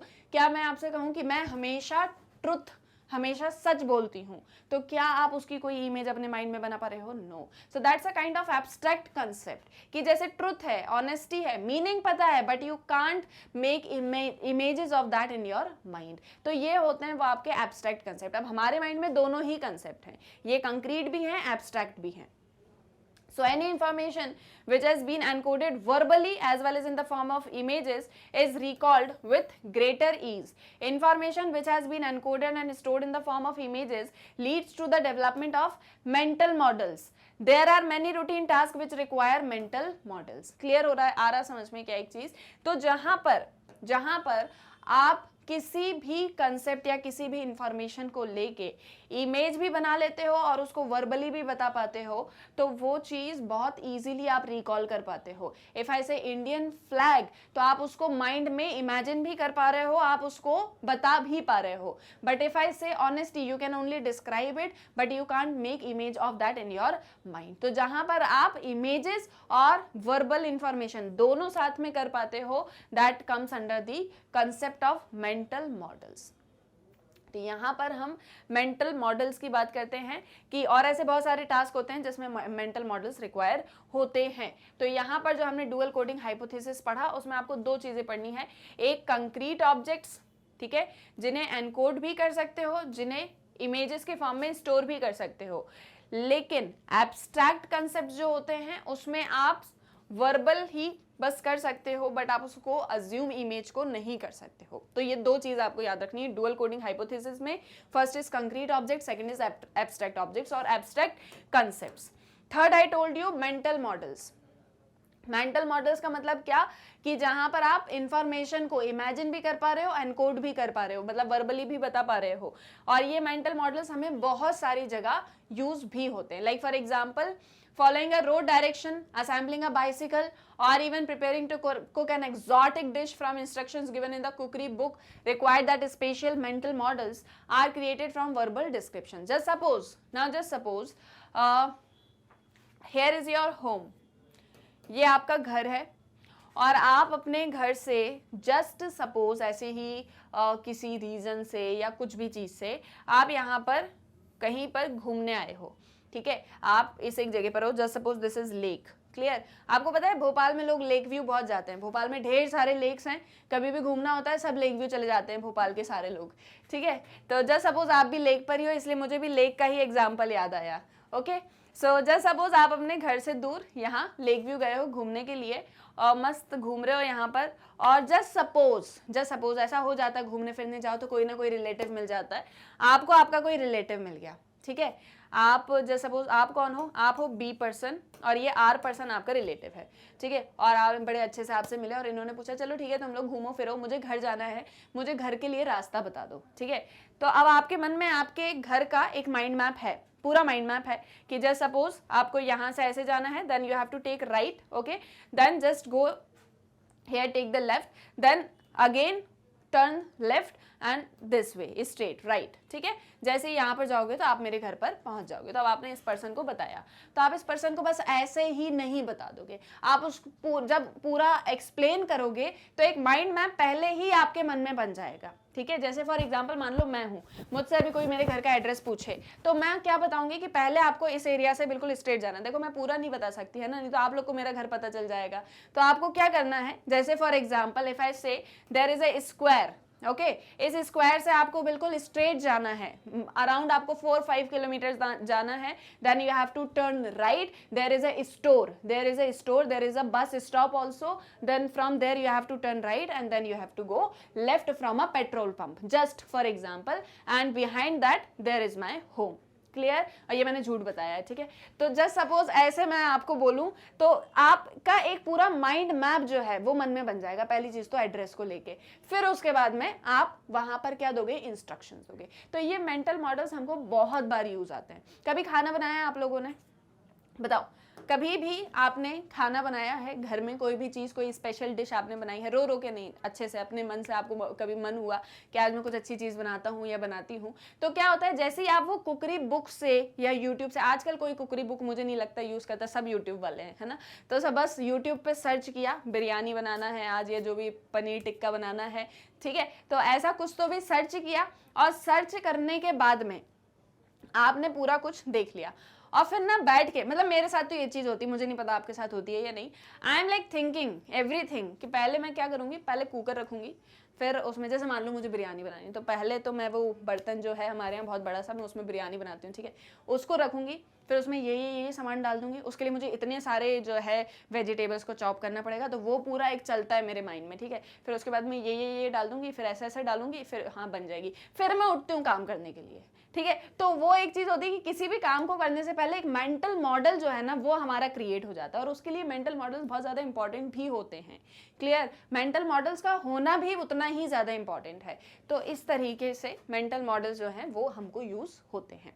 Now mental models therefore refer to our belief about the manner in which our environment is structured, and such beliefs are formed with the help of concrete images as well as verbal descriptions। तो जो mental models होते हैं वो हमको एक मतलब जिस environment में हम रहते हैं या जो भी हमारी surrounding है उस एक structure के बारे में भी information देते हैं, और ये चीज़ कैसे होती है, images के थ्रू भी और verbal explanations के थ्रू भी। So that is all about your mental models। I hope so ये सारी चीज़ें clear हो गई होंगी और इसमें आपको कोई भी doubt नहीं होगा। Clear? So this is all about your knowledge, representation and organization। I hope so सारी चीजें क्लियर हैं। अब जस्ट एक क्विक रिव्यू, पूरा जो भी पढ़ा एक बार फटाफट से सारी चीजों को रिकॉल करेंगे और बहुत शॉर्ट में करेंगे, ठीक है, बिल्कुल ज्यादा डिटेल्स में नहीं, पढ़ाती बहुत डिटेल्स में हूँ, लेकिन एक बार revision, quick revision. Okay, so just look at this. So we have discussed knowledge, representation and organisation in human memory, बिल्कुल शॉर्ट में, knowledge, representation and organisation in human memory. और इसी के साथ में हमने 3 चीजों को डिस्कस किया। एक हमने कंसेप्ट्स को डिस्कस किया, इस कंसेप्ट्स के अंदर हमने कैटेगरीज को पढ़ा। Clear? We have discussed schema, ये हमने डिस्कस किया। इसी कंसेप्ट्स के अंदर हमने एक और मॉडल डिस्कस किया, हायरार्की वाला। ओके कि कैसे आप हायरार्की में पूरी मेमोरी को ऑर्गेनाइज करके रखते हो और इन सभी के बीच में एक नेटवर्क स्ट्रक्चर होता है। क्लियर? इसके बीच में क्या होता है, एक नेटवर्क स्ट्रक्चर होता है। Next we have discussed the dual coding hypothesis, dual coding hypothesis. Lastly we have discussed the mental models.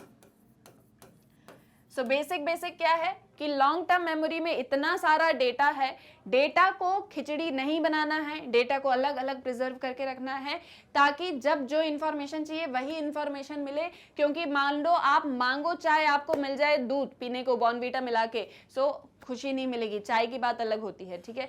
तो इसीलिए क्या एक चीज करना है कि जो चीज की रिक्वायरमेंट है वही मिले, उसके लिए ऑर्गेनाइज करके रखना है। Okay, organization is must. Organize होगी तो नॉलेज को रिप्रेजेंट कर पाओगे, इसे अपनी डेली लाइफ में यूज कर पाओगे। क्लियर? तो इसीलिए मेमोरी को ऑर्गेनाइज करना, रिप्रेजेंट करना इज इंपॉर्टेंट। कैसे कर सकते हो? कंसेप्ट्स में डिवाइड कर सकते हो, कंसेप्ट को कैटेगरीज में डिवाइड कर सकते हो, स्केमा के फॉर्म में यूज कर सकते हो। हायरार्की और नेटवर्क रहेगा तो कनेक्ट करना इजी हो जाएगा, कनेक्ट करना इजी होगा, लेबल्ड रिलेशनशिप होगी तो आपका टाइम वेस्ट नहीं होगा, आपको ज्यादा टाइम नहीं लगेगा मेमोराइज करने में। डुअल कोडिंग हाइपोथेसिस के अंदर 2 चीजें पढ़ी, एक कंक्रीट और एक एब्स्ट्रैक्ट। अगर आपके पास में कंक्रीट ऑब्जेक्ट को लेके इंफॉर्मेशन है तो आपके मेंटल मॉडल्स भी बनेंगे और आप उसको वर्बली एक्सप्लेन भी कर पाओगे, यानी इमेजेस भी आपके माइंड में बनेगी, आप उसको वर्बली एक्सप्लेन भी कर पाओगे। एब्स्ट्रैक्ट जो कंसेप्ट्स होते हैं उसकी इमेजेस नहीं बनती, बस आप वर्बली उसको एक्सप्लेन कर पाते हो। Example, trust, honesty, courage, proud etcetera. Is it clear? I think everything is clear. Clear? तो बस एक बार आप उसको अच्छे से रीड करो, और जहां मैंने बोला कि वो ज्यादा अननेसेसरी चीजों को बिल्कुल नहीं पढ़ना तो उसको मत पढ़ो, जो मैं बोल रही हूँ उसको उतना पढ़ो।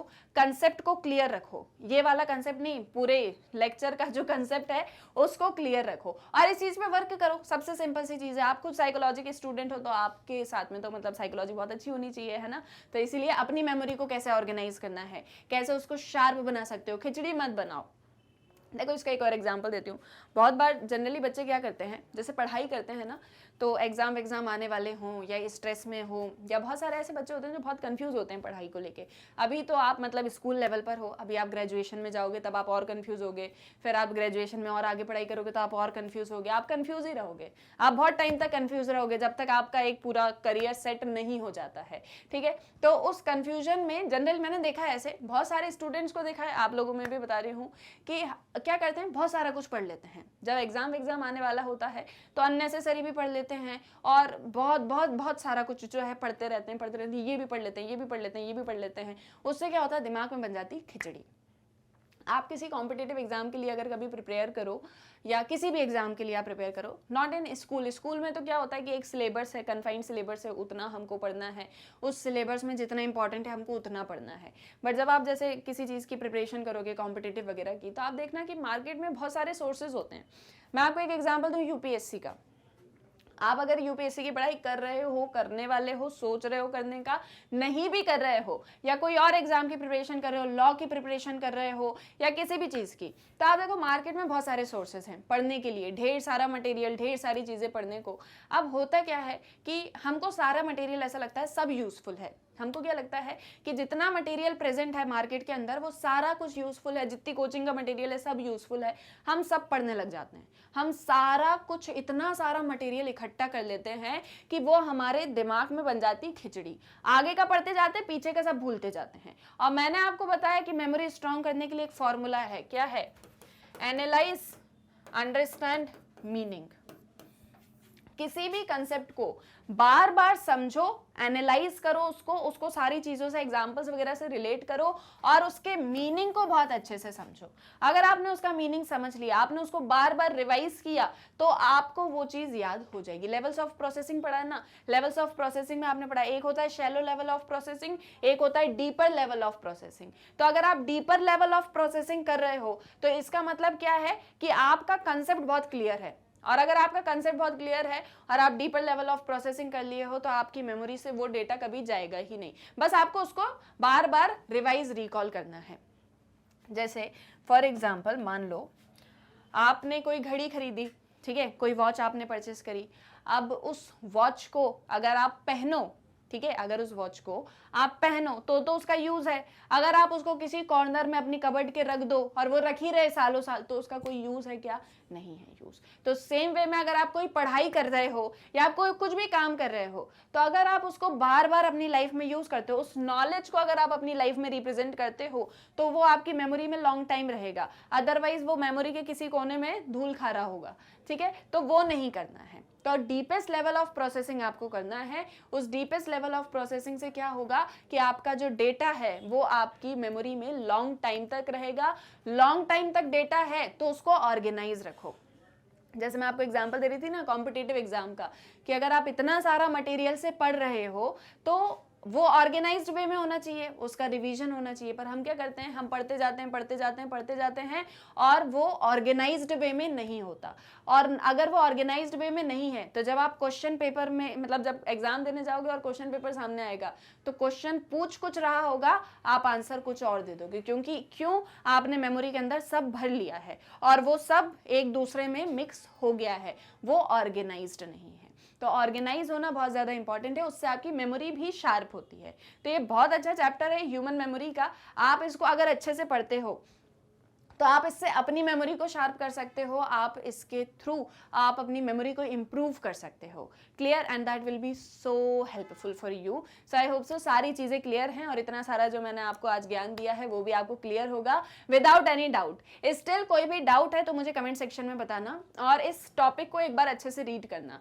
रीड करने के बाद अगर आपको लगता है कोई डाउट है, समझने के बाद, नोट्स बनाने के बाद आपको ऐसा लगता है कोई डाउट है, तो फिर आप मुझसे कमेंट सेक्शन में पूछना। आपके सारे डाउट्स को मैं वहाँ पर भी आंसर करूंगी।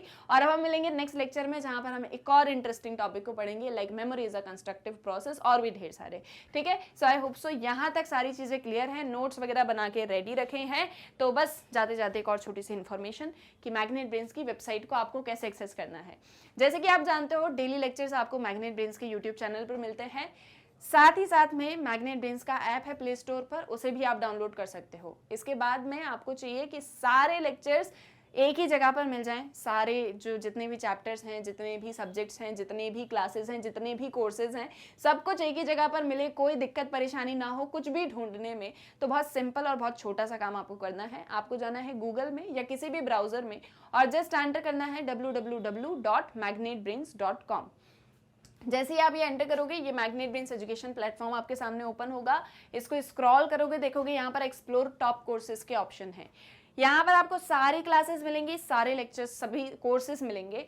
जो कोर्स आपको पढ़ना है, जो क्लास आपको पढ़नी है, जैसे सपोज आपको kindergarten to 12th class English medium चाहिए, तो आपने इंग्लिश CBSE K-12 इंग्लिश पर क्लिक किया।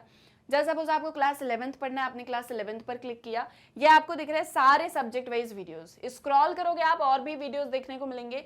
सभी के नीचे वॉच नाउ का बटन है। जो भी सब्जेक्ट आपको पढ़ना है, वॉच नाउ पे क्लिक किया, उससे रिलेटेड सारे चैप्टर वाइज वीडियोस आएंगे। चैप्टर पे क्लिक करोगे, सब टॉपिक्स आ जाएंगे, सबके आगे वॉच नाउ लिखा हुआ है। तो जो कोर्स पढ़ना है, जो भी क्लास पढ़नी है, जो भी सब्जेक्ट पढ़ना है, जो भी चैप्टर पढ़ना है, जो भी टॉपिक पढ़ना है, just click on watch now और ये वीडियो ओपन। यहां से आपको नेक्स्ट वीडियो देखना है, नेक्स्ट वीडियो पे क्लिक करो। ये नहीं देखना है, कुछ और देखना है, कोई और टॉपिक, कोई और चैप्टर पढ़ना है, यहाँ से कैंसिल कर दो। सो बहुत ही इजीली आप मैग्नेट ब्रेन्स की वेबसाइट को एक्सेस कर सकते हो। यहाँ आपको मिलेगी 100% free and quality education with best teachers without any paid subscription. यहाँ पर क्वालिटी और बेस्ट टीचर्स के साथ में सब कुछ मिलता है, फ्री ऑफ कॉस्ट मिलता है, कोई पेमेंट नहीं करना, कोई पेड सब्सक्रिप्शन नहीं लेना, किसी तरह का कोई कूपन नहीं खरीदना। तो सब कुछ बिल्कुल फ्री ऑफ कॉस्ट है। सो अपने फ्रेंड्स और रिलेटिव्स को भी मैग्नेट ब्रेन्स के बारे में बताओ, ताकि वो भी 100% फ्री एंड क्वालिटी एजुकेशन को एक्सेस कर सकें बिना किसी पेड सब्सक्रिप्शन के। आई होप सो सारी चीजें क्लियर हैं। और वीडियो पसंद आया है तो जल्दी से लाइक करो, शेयर करो, चैनल को सब्सक्राइब करना मत भूलना। हम मिलेंगे हमारे नेक्स्ट वीडियो लेक्चर में। Thank you very much.